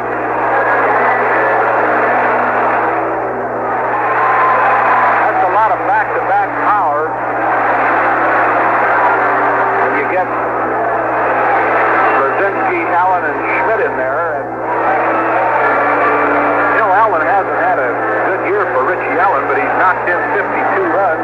Well, he puts a lot of pressure on the other pitcher, Whitey. Richie's really added offensively to the Phillies ball club, even though he hasn't hit nearly too much.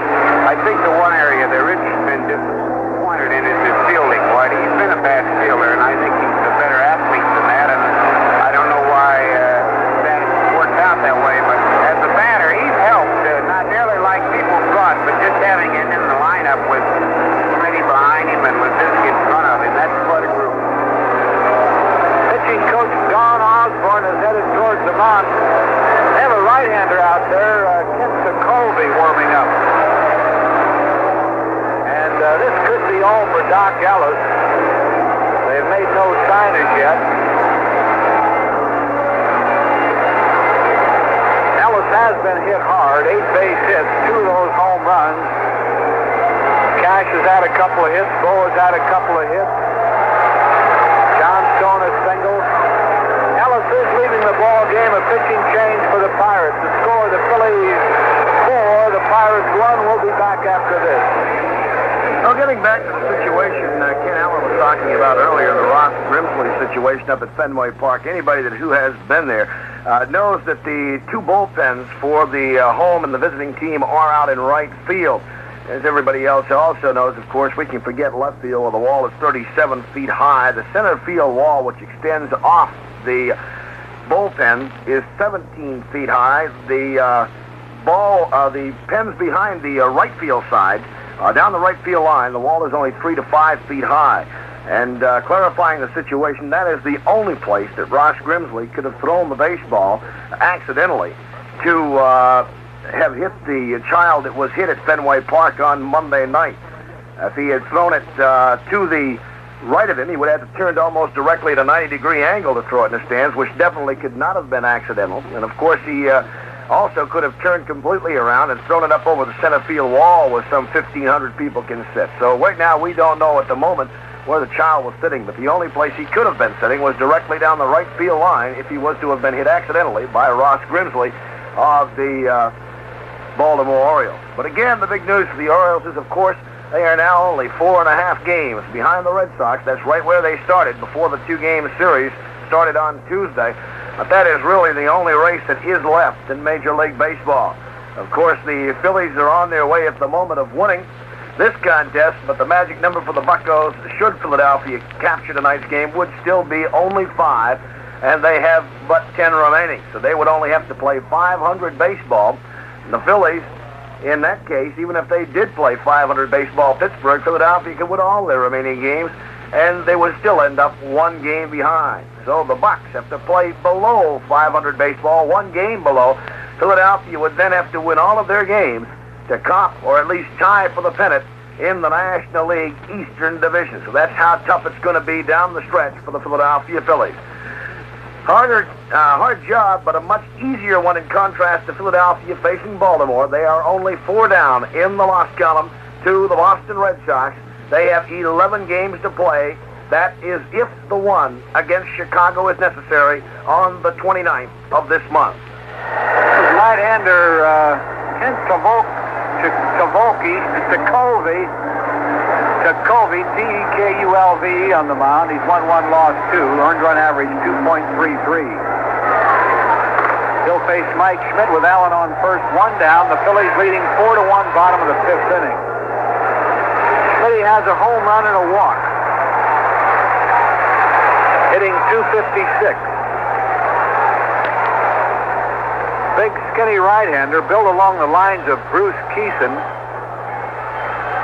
Kent Tekulve.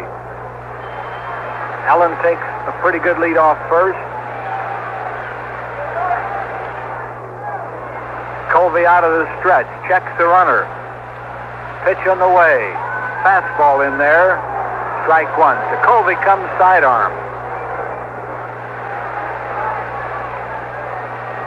Allen has stolen 11 bases.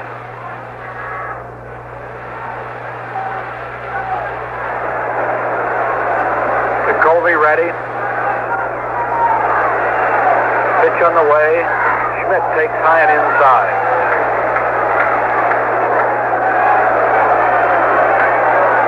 Well, the Phils are 7 games back, and they don't have many games left to play.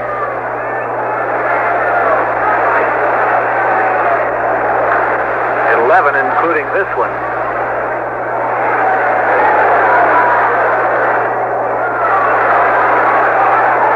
1-1 pitch. Schmidt takes it a little bit low. Ball 2. Tekulve throws sidearm everything with the sinker ball, slider. Ball 2 and a strike to Schmidt. 4-1 lead, Phillies, bottom of the 5th. Next pitch, ground ball to Hebner. Might be a double play. Second one, first. Now not in time for the double play. The ball was thrown low. Stargell dug it out, but Schmidt beat the relay throw from Stennett. So Schmidt's a two-out base runner. Schmidt hit it hard, but right at Richie Hebner, the third baseman. Mike Anderson, the batter. Mike's 0 for 2, batting .262.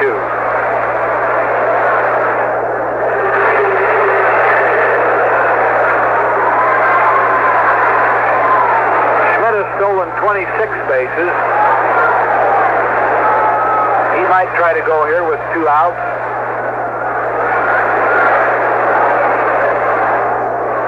This game is official. No matter what happens now, very slight drizzle coming down.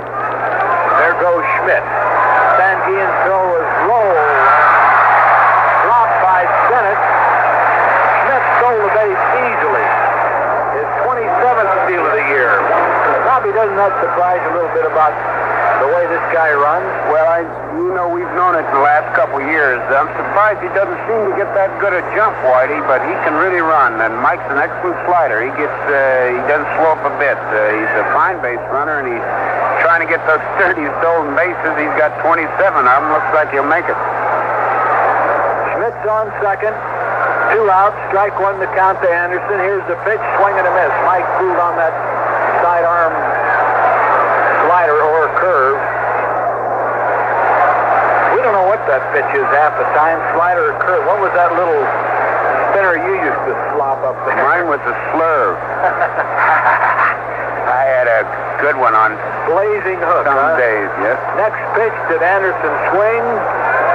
Nope, he did not. Ball 1, strike 2 to Anderson. Get a pitches. What'd you do, throw about 90 fastballs? Early in my career, Whitey. Later on, I would throw about 20 curves, I guess, during the game. Next pitch, fly ball, left field. Zisk has a beat on it. Under it, makes the catch, and that'll end the inning. The Phillies got 1 run on the home run by Basinski, 1 left on. At the end of 5, it's the Phils 4 and the Pirates 1. Here is top news in brief from American Contemporary Radio. I'm Warren Dean. Patricia Hearst and William and Emily Harris have been arrested and arraigned in San Francisco. Bail is set at $500,000 each. ABC's Ron Castile tried to learn how the FBI got on their trail. FBI Special Agent in Charge Charles Bates, who has taken a lot of heat in this case over the many months that Miss Hearst and the SLA has been missing, was very vague when asked what led them to the arrest of the 3 this afternoon. Very vague. We still really have no details as to what gave the FBI the idea that they were here in San Francisco. We do know that the FBI has been working for the past week on the case regarding those 3 in the city. ABC's Ron Castile. Miss Hearst's father, Randolph, has been told that Patty is okay. He's en route to San Francisco from New York. Patty's mother, Catherine, is described as relieved and shaken over Patty's arrest. And that's ABC News in brief. Warren Dean reporting for American Contemporary Radio. Off for Pittsburgh here in the 6th. First pitch to him, a check swing, I believe.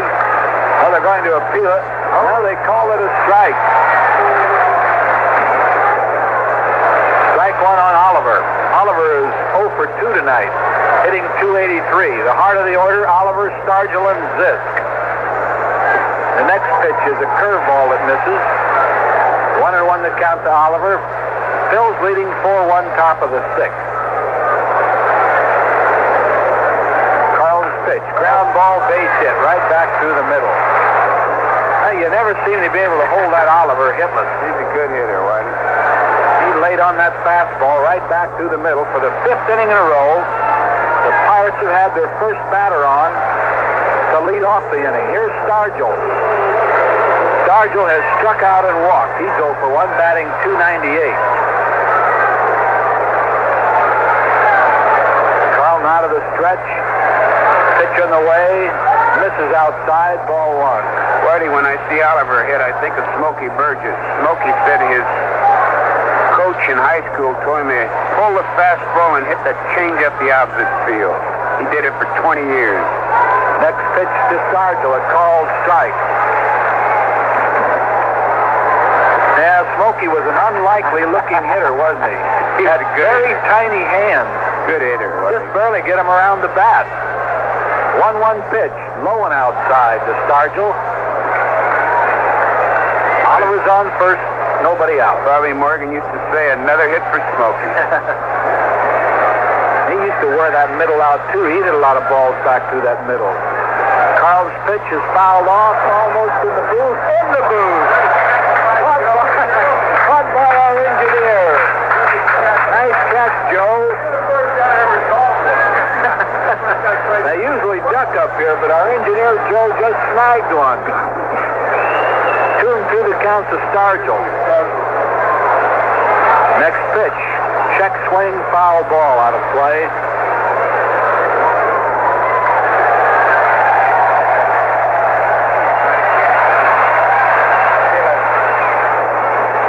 Okay, Robin, see you later.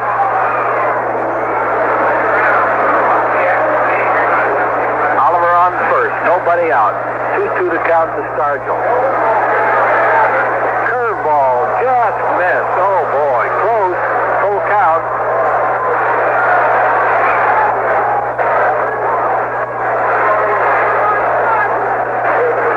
Carl ready again. Next pitch, high ball, Corey lost him. In some sixth-inning trouble. Oliver goes to second. Stargell to first. Nobody out, and Richie Zisk, the left fielder, at bat. Zisk has walked and grounded out.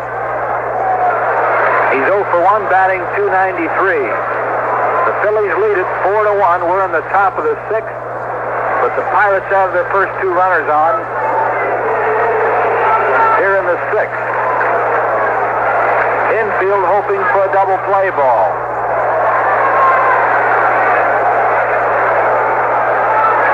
Carlton gets his sign. Pitch on the way. Fouled back to the screen and through the screen. No, it's stuck in the screen. Let's scramble for that one. And it drops out on the other side. Strike one to Zisk.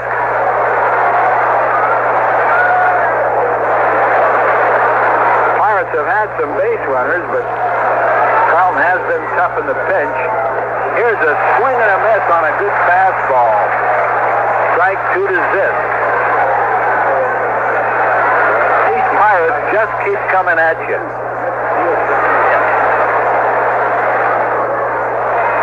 Two-strike pitch.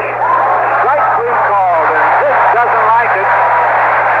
Fastball right on the inside corner. That's a big strikeout for Carl. That's number 7 for him. One down, and right fielder Dave Parker will bat. Parker has struck out and flied to left. He's 0 for 2, batting .311. Fellow wasn't even playing when the season started. 2 on, 1 out. Left-hander to left-hander. Pitch on the way, outside with a fastball. Ron Schuler and Tom Hilgendorf throwing in the Phillies bullpen. Oliver leads off second, Stargell off first. Next pitch, outside, ball 2 to Parker. Phillies lead it 4-1, sixth inning. The Pirates threatening here in the sixth.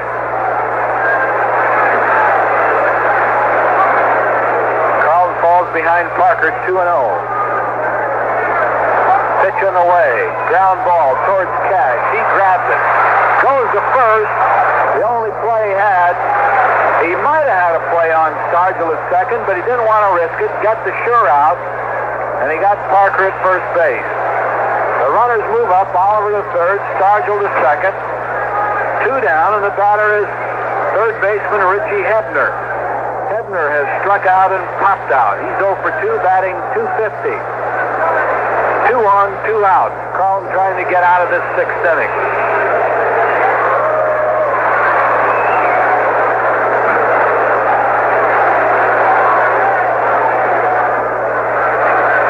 Phillies play Hebner slightly to pull.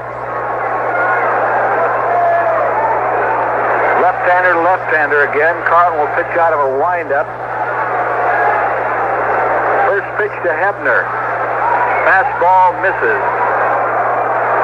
Well, I guess Grandma Schmidt out in Ohio can hear us now. We'll wish you a happy birthday from your grandson, Mike.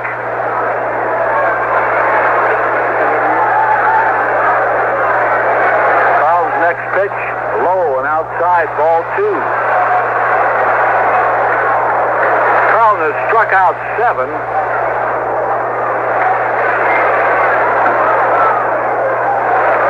He's walked 3. 2-0 pitch to Hebner. Fastball over.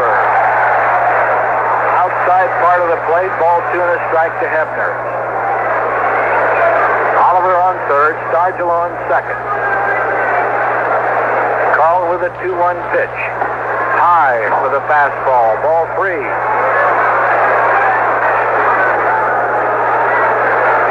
The surprise in this ball game is that it was even played, but its conditions haven't been too bad since the first inning. Next pitch, missed outside, ball 4, and the bases are loaded. And I believe we're going to get a pinch hitter. We are. Bob Robertson will bat for Tavares. Slugger Bob Robertson. So Danny Murtaugh going to power. And Robertson, he's hit 6 homers, knocked in 18 runs. He hasn't played that much. He's batting .269. Bases loaded with Pirates. 2 men out. The Phillies leading 4-1, top of the 6th. And pitching coach Ray Ripplemeyer is headed towards the mound. He wants to talk to Carlton. I doubt if they'll make a pitching change here.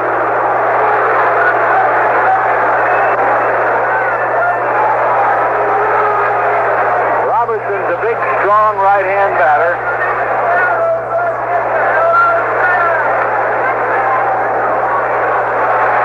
Oliver, Stargell, and Hebner on base. Ripplemeyer back to the dugout.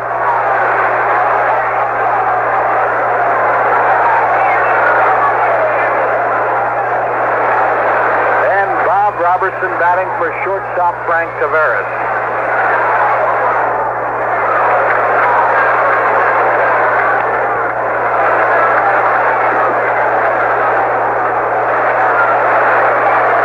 Carlton trying to get out of this inning, needs an out badly. First pitch, Robertson takes over, strike 1. Carlton made a good pitch with a fastball.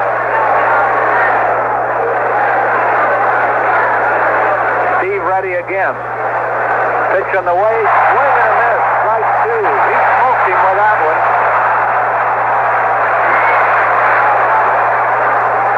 Fooling around with Robertson. He's thrown him 2 hard fastballs.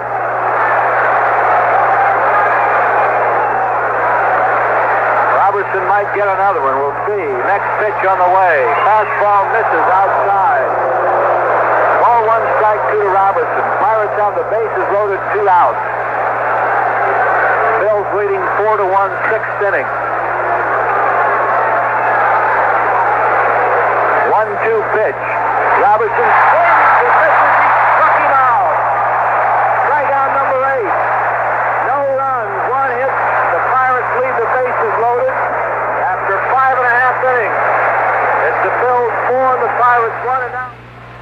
Well, veteran pitcher Bob Gibson is appearing for the last time in the St. Louis Cardinal uniform tonight in the game against the Montreal Expos. Gibson, who announced earlier this year this would be his last season, will not make the weekend trip to Pittsburgh, nor will he play in the home series that follows with the Pirates. He has been in the majors 18 years. In a terse statement, the Cardinals said Wednesday night Gibson will return to his hometown of Omaha, Nebraska, and will not make the trip at his own request. It's not as sinister as it sounds, the club spokesman said. He just wants to go home. Honored at lavish ceremonies on Bob Gibson Day, September 1st at Busch Stadium, the 2-time Cy Young Award winner finished the year with a 3-10 record and a 5.03 earned run average. Gibson, who will be 40 in November, also was selected the National League's most valuable player in 1968 when he finished the season with a 22-9 record and a 1.12 ERA, the best in National League history. Well, now let's go back to Veterans Stadium. Well, this is it, fans. Time for the People Paper Home Run Payoff, the exciting game in the Daily News that gives you a chance to win thousands of dollars every game the Phillies play. If you've entered the game and a Philly homers this inning, you could win $1,000 or $5,000 for a grand slam. If no homer is hit, you can still win 4 box seat tickets to a Phillies game next season. Home Run Payoff is just what you'd expect from a great sports paper. Carlton really pitched out of trouble in that 6th inning. Has 8 strikeouts on the night now. Johnny Oates will lead it off for the Phillies, and in our home run payoff inning, he's swinging for $1,000 for Jerry Yorgie Jr., Barbados Street in Norristown, PA. It'll be Oates, Carlton, and Cash here in the bottom of the 6th. Oates swinging for Jerry Yorgie Jr. in Norristown, PA. Right-hander Kent Tekulve on the mound for Doc Ellis. And the first pitch to Oates.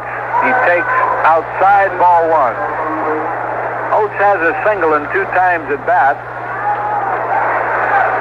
John's batting .286. This fella's had a good season for the Phillies. Ball 1 the count. Tekulve's next pitch. Low and outside, ball 2. Montreal leads the Cardinals 1-0. They're in the 3rd inning. Cubs 4, the Mets nothing. They're in the 3rd. The 2-0 pitch to Oates. Low, ball 3.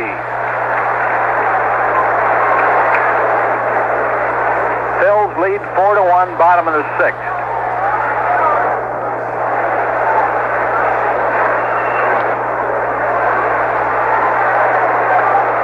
Tekulve behind on the count to Oates, 3-0. John will probably look at a pitch. And he does. It's low, ball 4. Oates walks will send 4 box seats to Jerry Yorgie Jr. in Norristown, PA to a future game. A future game next season. Steve Carlton, the batter, and he's swinging for Ann Swartz, Fitzwatertown in Roslyn, PA. Carlton will probably be bunting here, Ann, so we'll see at the game next season. Your chances are slim and none. Carlton squares around the bunt. He does. Hebner grabs it. Will go to first. Stargell covering. Carlton's out on the sacrifice bunt. And we'll send 4 box seats along to Am Swartz in Roslyn, PA to a game next season. Oates is on second. 1 down. The batter's Dave Cash. Dave's had a good night. Single, double, run scored. And he's swinging for S.D. Cahill, Terrace Drive in Dallas, PA. Cash batting .304, swinging for $1,000 for S.D. Cahill in Dallas, Pennsylvania. Tekulve checks the runner at second. 1 down. Pitch to Cash. Inside, ball 1. Tekulve thought it should have been a strike. Oates is on second, 1 away. 4-1 lead Phillies, bottom of the 6th. Tekulve ready. Pitch on the way. Ground ball towards second. Stennett has it on 2 hops. Over to first and Cash is out. Oates moves to third on the ground out. 2 down. The batter's Larry Boa. We'll send 4 box seats along to S.D. Cahill in Dallas, Pennsylvania to a game next season. Bo is batting for Joe Grossman, Columbia Place in Atlantic City, New Jersey. Bo is 2 for 3 tonight. Single, double, run scored. He's hitting .308. Oates is on third, 2 outs. Bo is swinging in our home run payoff inning for Joe Grossman in Atlantic City, New Jersey.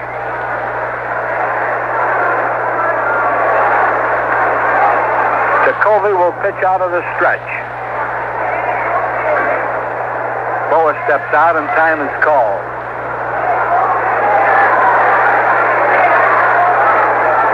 Harry, what is that rope hanging down? I don't know what that cord is. Pitch to Boa is high and outside a ball. We have a cord hanging down right in front of our booth. We'll pull on it and see what happens.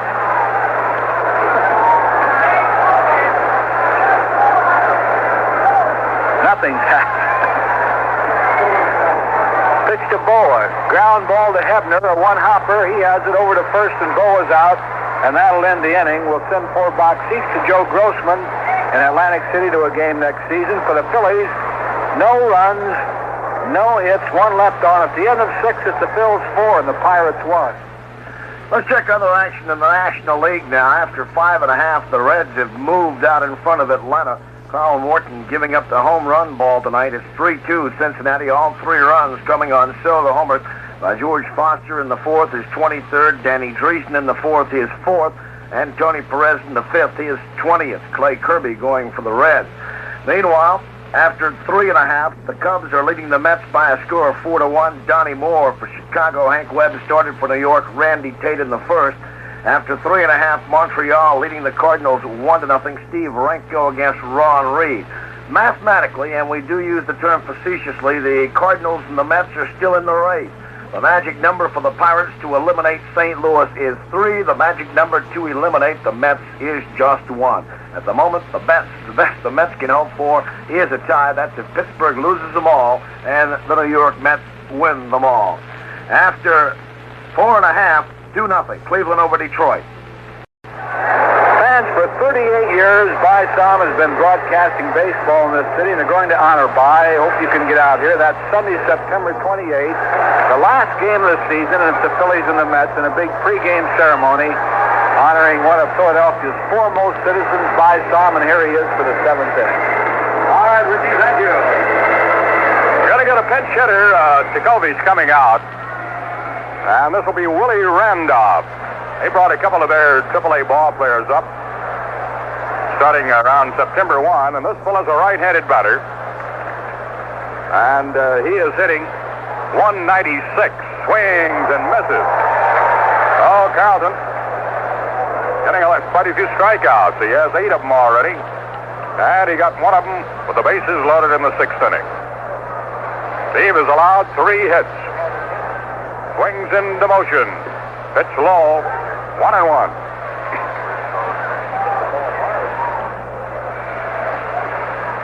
Randolph has only been in about 23 games.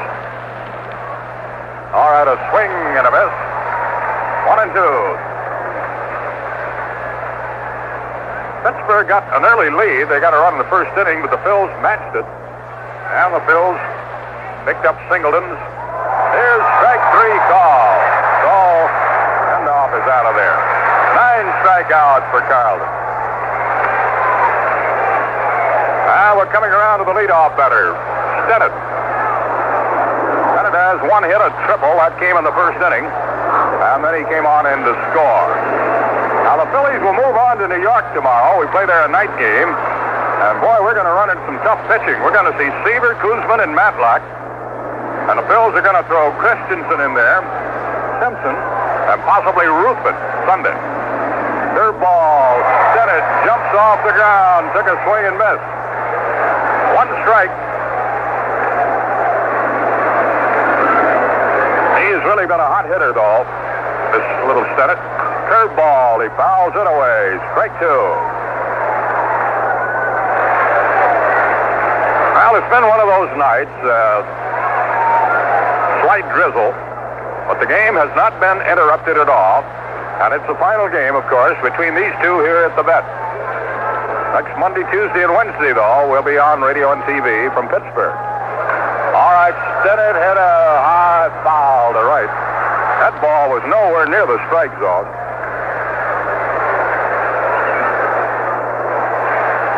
And I guess that's the secret of the Pirates. They don't walk much. They just go up and swing at most anything.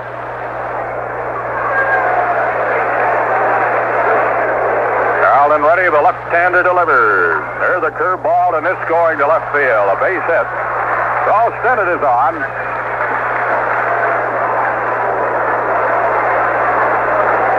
Well, that fella had 7 hits, 3 hits, now 2 hits. That ties the National League record for most hits in 3 consecutive 9-inning games. He's got the record for 1 game, 2 games, 3 games, and might have it for 4 games. They're going to play the Cardinals tomorrow night. All right, here's the pitch now to Sam Guillen, and it is strike 1.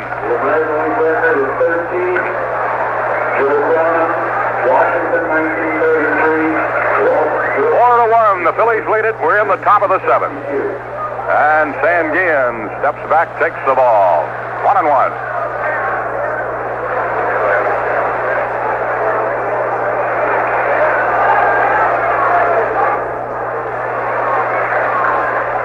The pitch. Here's a fly ball, deep center. Going back, Anderson. He's all the way to the track, but he got it. Oh, that'll be the second out. Al Oliver comes to bat.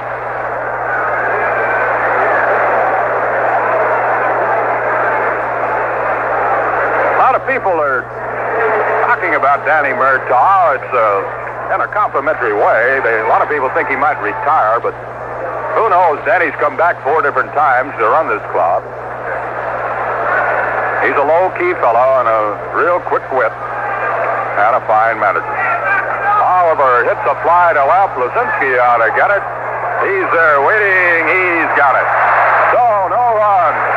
1 hit, 1 left. We go to the Phillies 7th, and they lead 4-1. Another honor for baseball's all-time Major League home run king, Henry Aaron, the Milwaukee Brewers' designated hitter, has received an engraved dinner invitation from President Ford for a dinner honoring Japanese Emperor Hirohito October 2nd in the White House.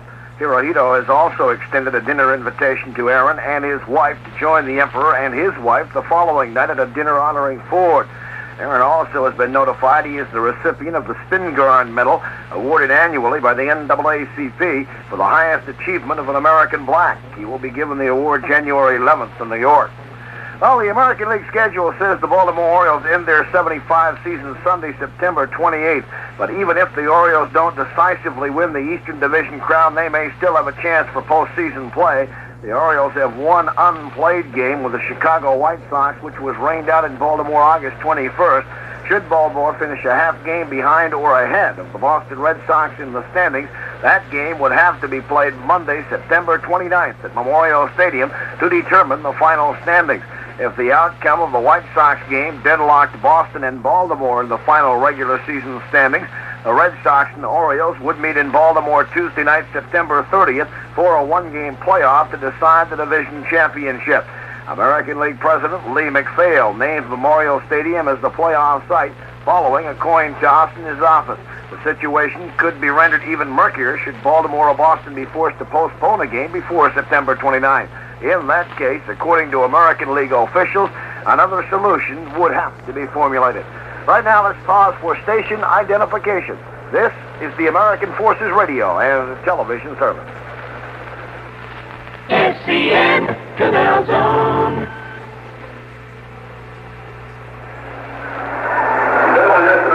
Bob Moose heating up. 27,093 looking on tonight.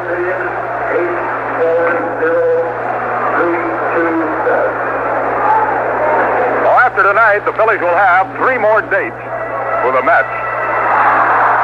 One of those, of course, the twilight doubleheader. Now, Moose started 1 game against the Phils, and he didn't win or lose it. But this fella was a pretty good pitcher a few years ago. He's had a lot of problems physically. He's only won 1 and lost 2 this year. And here to lead it off will be Jay Johnstone. Strike 1 call. Moose has always been tough on the Phils, though. He's got a winning record. Johnstone has 1 hit, 2 RBIs tonight. Robert Moose delivers, and there's a thrown bat that goes further than the ball. He threw that clear over Coach Ripplemeyer's head. That might be his longest throw of the season.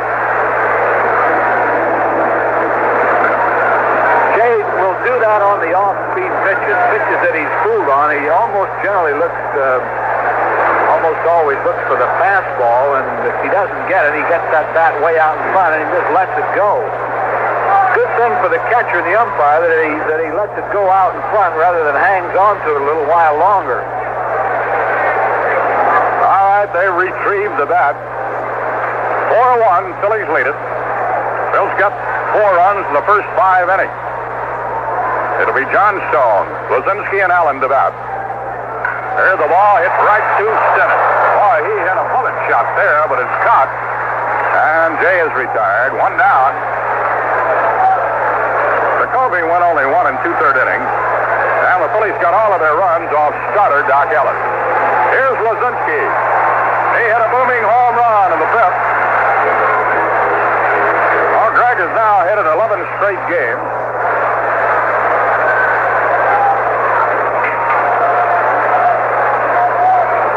Right-hander Moose, Hicks delivers. Pitch low. Moose grew up right outside of Pittsburgh, and he's a real competitor. He's got good stuff. Probably his curveball is his weakest pitch.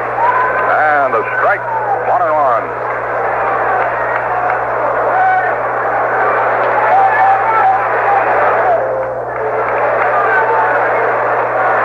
Going to be interesting with Allen coming up. Allen and Moose over the years. Here's a fly ball. Not very deep, left center. There goes Mendoza out, and he gets it. That one hung up there long enough. Shortstop could get to it. We remember some days when Allen has faced Moose. I remember he struck him out 7 straight times over a period of a couple of games, and then Allen finally hit a home run off of it. Earlier this year in the game at Moose pitched, Allen got a 3-base hit. Phillies went on to win that game in the 13th inning. 2 down. Allen hitless tonight.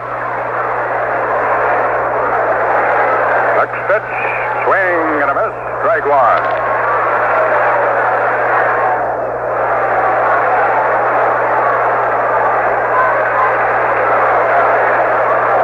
Two out, nobody on. Moose kicks, delivers. Allen takes it low, 1-1.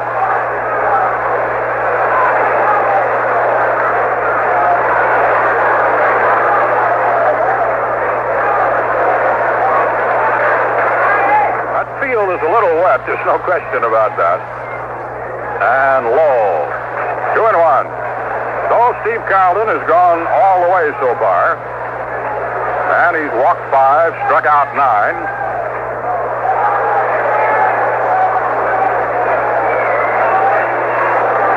And the Phillies have 4 runs and 8 hits.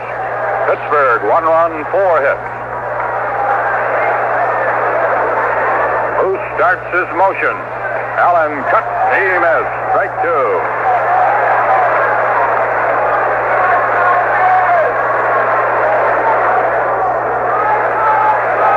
Now, we'll be on at 8 o'clock tomorrow night from Shea in New York. On Saturday and Sunday, we'll be on at 2 o'clock. This one's high, full count.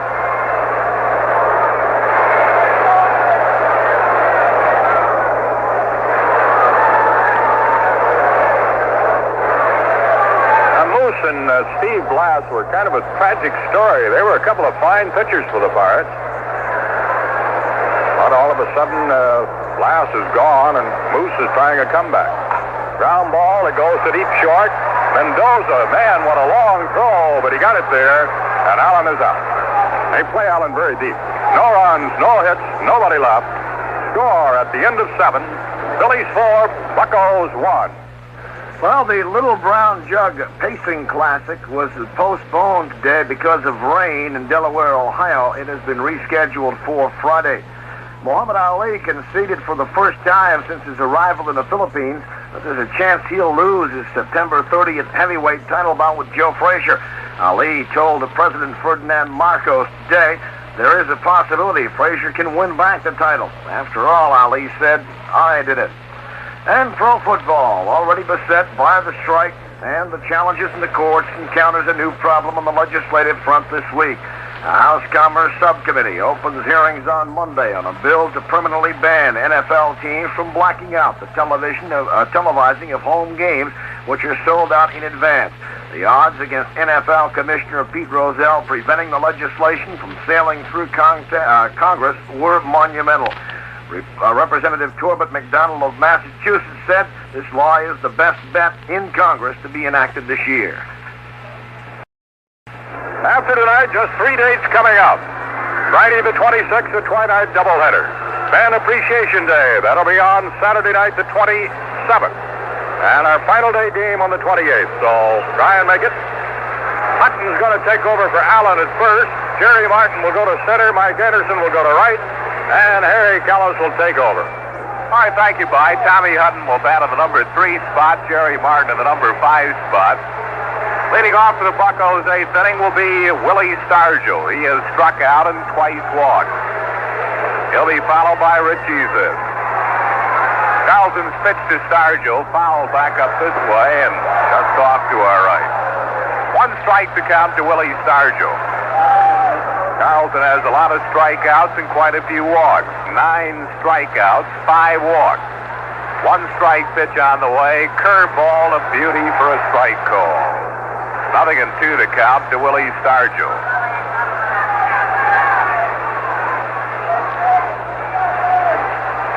4-1 Phillies, 8th inning. Phil's about hit the Buccos, 8-4. Here's the 2-strike pitch. Breaking ball, strike 3 called, struck him out, and that's 10 strikeouts for Carlson.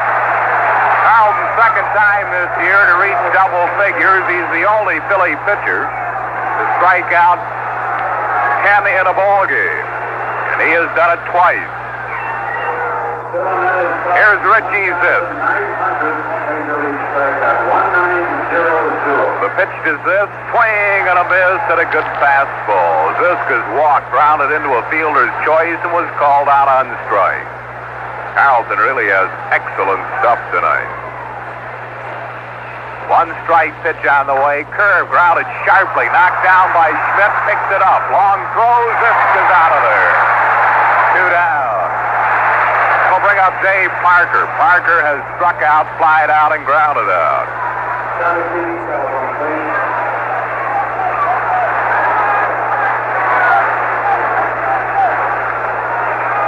This big guy, Parker, had some 80 college scholarship offers for football. He was a running back in high school, 6'5", 225. He was clocked in the 100 at 9'6".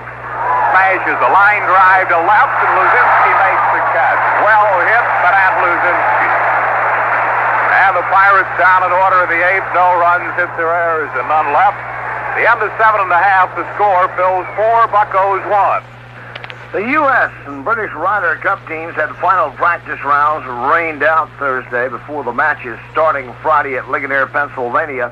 This year's renewal of the 3-day competition will be played over the rolling Laurel Valley Country Club course, home club for America's non-playing Captain Arnold Palmer. The British golfers do not appear to be a match for the team of tour-hardened U.S. pros.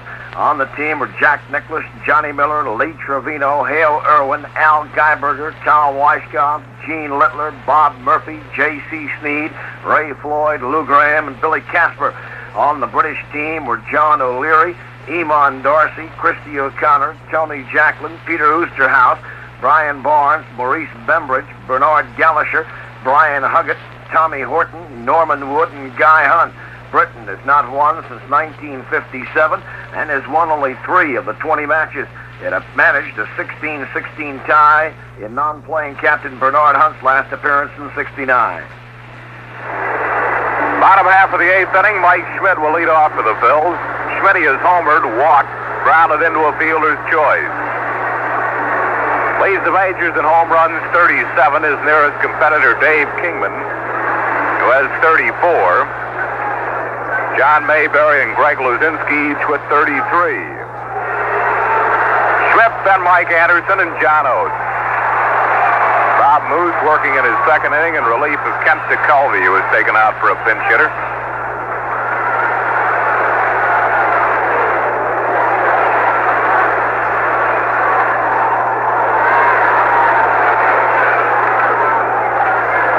Wind up by Moose. Here's the pitch to Mike Schmidt. High for a ball, 1-0. Chicago Cubs lead the New York Mets 4-1. That's after 5 at Shea. Montreal won St. Louis 0 at the end of 5 at St. Louis. Ball and no strikes to Mike Schmidt. Here's the wind-up and the 1-0 pitch. Inside, it's 2-0.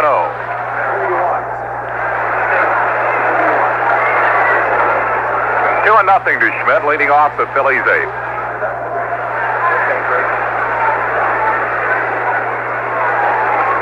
Here's the 2-0 pitch. Strike it's called. 2-1 the count to Mike Schmidt.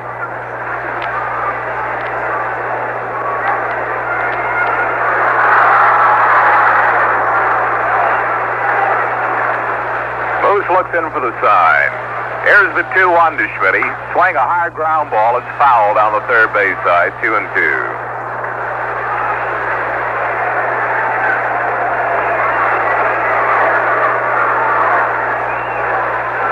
Moose roughs up the baseball.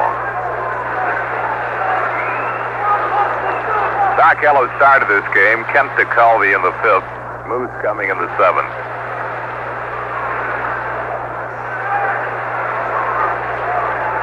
Here's the 2-2 to Schmidt. Lays off a low breaking ball. A full count to Mike. Schmidt is approaching the 100 mark in walks. He has walked 98 times this year.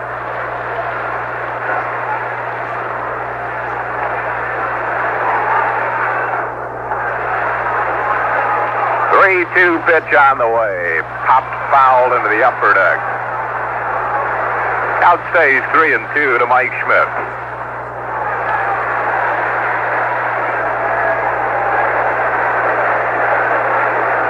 $27,093, the paid crowd tonight on a very inclement night. We have been playing in rain all night long. The steady drizzle.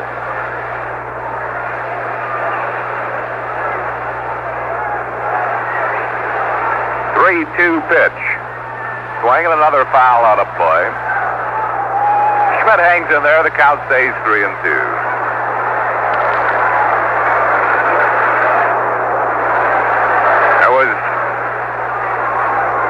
Never a no-hit game pitched at Old Forbes Field in Pittsburgh. This fella Moose came the closest of any pitcher. 7 2/3 innings of no-hit ball. Against Houston a few years back, and Julio Gotay broke up that no-hitter.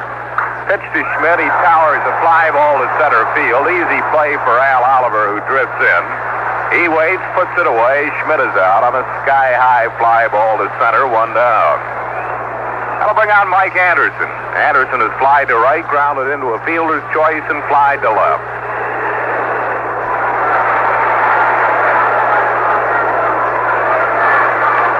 One out, nobody on base. Bottom of the 8th of a 4-1 game. Phillies lead it.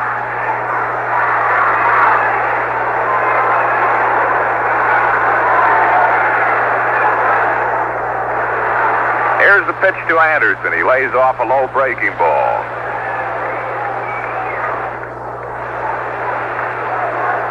Ball and no strikes the count to Anderson. 1-0 pitch to him. Swing and a foul down the right field side. Not a play. 1 ball, 1 strike.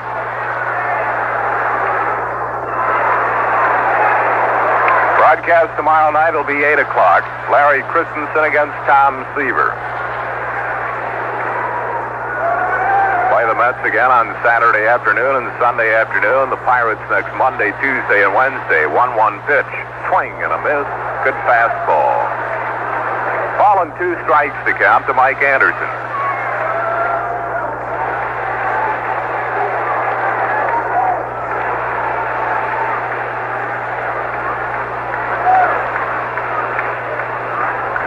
Now the 1-2 to Andy. Swing and a miss. He struck him out. First strikeout for Moose. That's 2 down in the 8th. Brings up John Oates, the catcher. Oates has singled, hopped up and walked.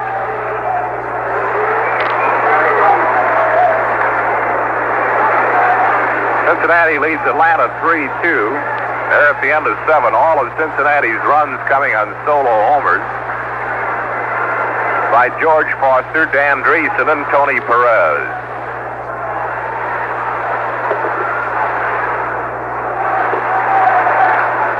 Moose winds the pitch to John Oates. Swing, fly ball, center field. Oliver drifting back. He has a lot of room, makes the catch. And the Phillies down in order of the 8th as Moose retires all 6 Phillies he faces. No runs, hits, or errors, and none left. And after 8, the score is Phil's 4, Buccos 1.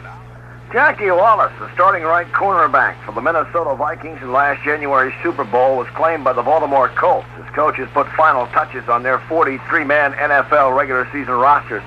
Wallace, a 195-pounder from Arizona, was placed on waivers when Bobby Bryant, injured all last season, returned healthy, and rookie Autry Beeman from East Texas State moved up as a backup.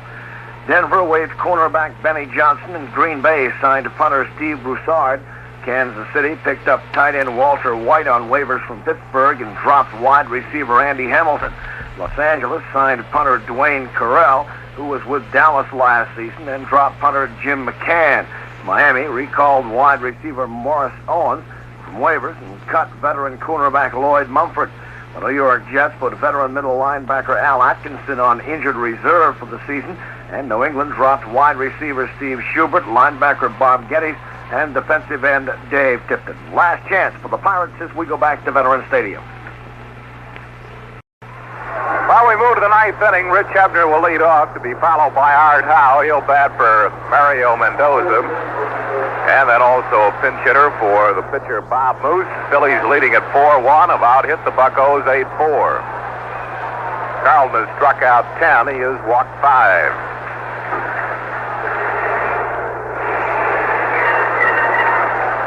Rich Hebner is 0 for 2. He has struck out, fouled out, and walked.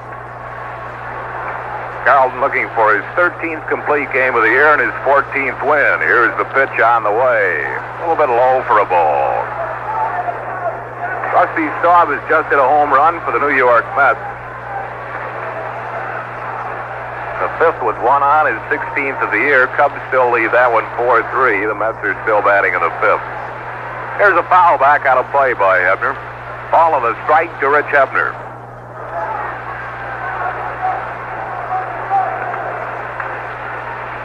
1-1 pitch on the way. Swing and a pop-up behind second base. Larry Bowe and Cash are both there. It's Cash who calls Bowe off, makes the grab. Hebner is out, 1 down to the 9th. That'll bring up Art Howe, batting for Mario Mendoza.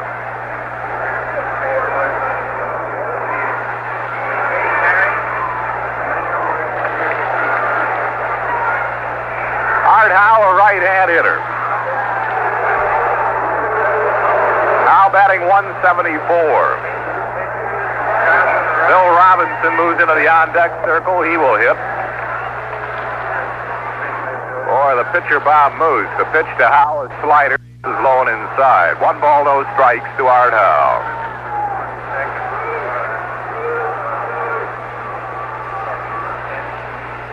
One-0 pitch on the way to Howe. Swing and a pop foul behind the Phillies dugout. 1-1.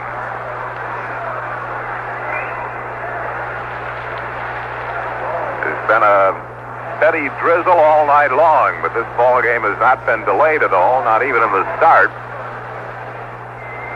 Played through rain's a little harder than it is now, but not hard enough to hold it. 1-1 pitch, swing a foul to the screen. It's 1 ball and 2 strikes.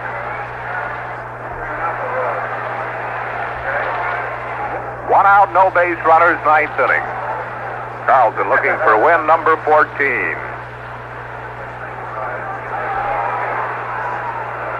1-2 pitch on the way. Curveball just missed a little bit high. 2-2. Oates thought it was there. 2 balls and 2 strikes to Howe.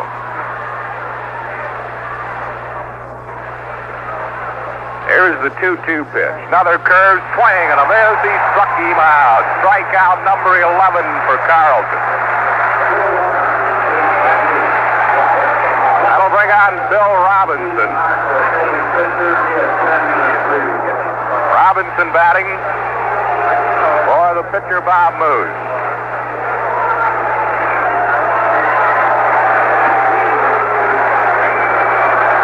Robinson is here hitting .279 for the Buccos.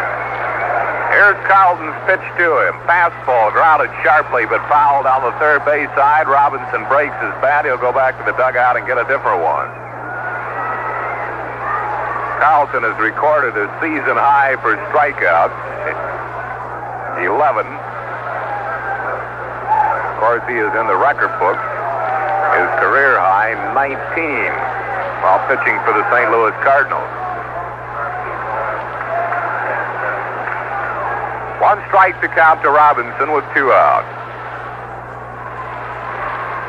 Here's the pitch to Bill Robinson. Bounced off the plate. Carlton has it. Rifles the first. Robinson out. Brilliant job by Steve Carlton. Phillies win the ball game by a score of 4-1. Pirates down in order of the ninth. No runs hit, their errors on left.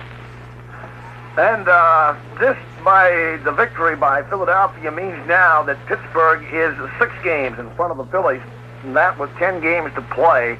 But again, remember how tough it's going to be for Philadelphia, even though they have 3 games remaining with the Pirates. All Pittsburgh has to do is split their remaining 10, and they will cop it in the Eastern Division. Meanwhile, what else is going on of any interest tonight? As we said, mathematically, the St. Louis Cardinals still in the race. It takes the Pirates 3 to eliminate the Cardinals, any combination of 3 Pittsburgh wins and or St. Louis losses. And the Cardinals are losing at least 3-0 in the 6th at St. Louis against Montreal. Gary Carter has just homered in the 6th with 1 man on for the Expos. His 17th of the year. Ron Reed against Steve Branco. And the magic number to eliminate the Mets is 1, and at the moment the Mets are losing tonight. 4-1 after 4.5 for the Cubs. However, it is now at least 4-3 as Rusty Staub is homered in the 5th, 1 on his 18th of the year. Cincinnati winning after 7 full, 3-2 over Atlanta. Clay Kirby started for the Reds. Then came Will McEnany in the 7th. Carl Morton is going for the Braves. There have been 3 home runs, all solo shots by Cincinnati. George Foster, his 23rd. Danny Dreesen, his 4th. And Tony Perez, his 20th. Over in the American League this afternoon, Kansas City defeated Minnesota 4-3 to keep their faint hopes alive in the American League West. The magic number to eliminate Kansas City for Oakland is 4. The A's are losing, but after only 2 innings tonight to the White Sox, the score there is 3-2. Dick Bosman started for the A's. Sonny Siebert came on in the 2nd. Jim Cotta was looking for his 21st victory. He's going for the Pale Hose. After 2.5, California and Texas, no score. Frank Tanana against Jim Umbarger. After 7 full, Cleveland leads Detroit 2-1. Jim Bibby against Dave Lemanchek. Boog Powell homered in the 4th. None on for Cleveland, his 24th. Danny Meyer in the 7th. Nobody aboard for the Tigers' lone run. That was his 8th of the campaign. Again, our thanks to Phil Broadcaster. At this time...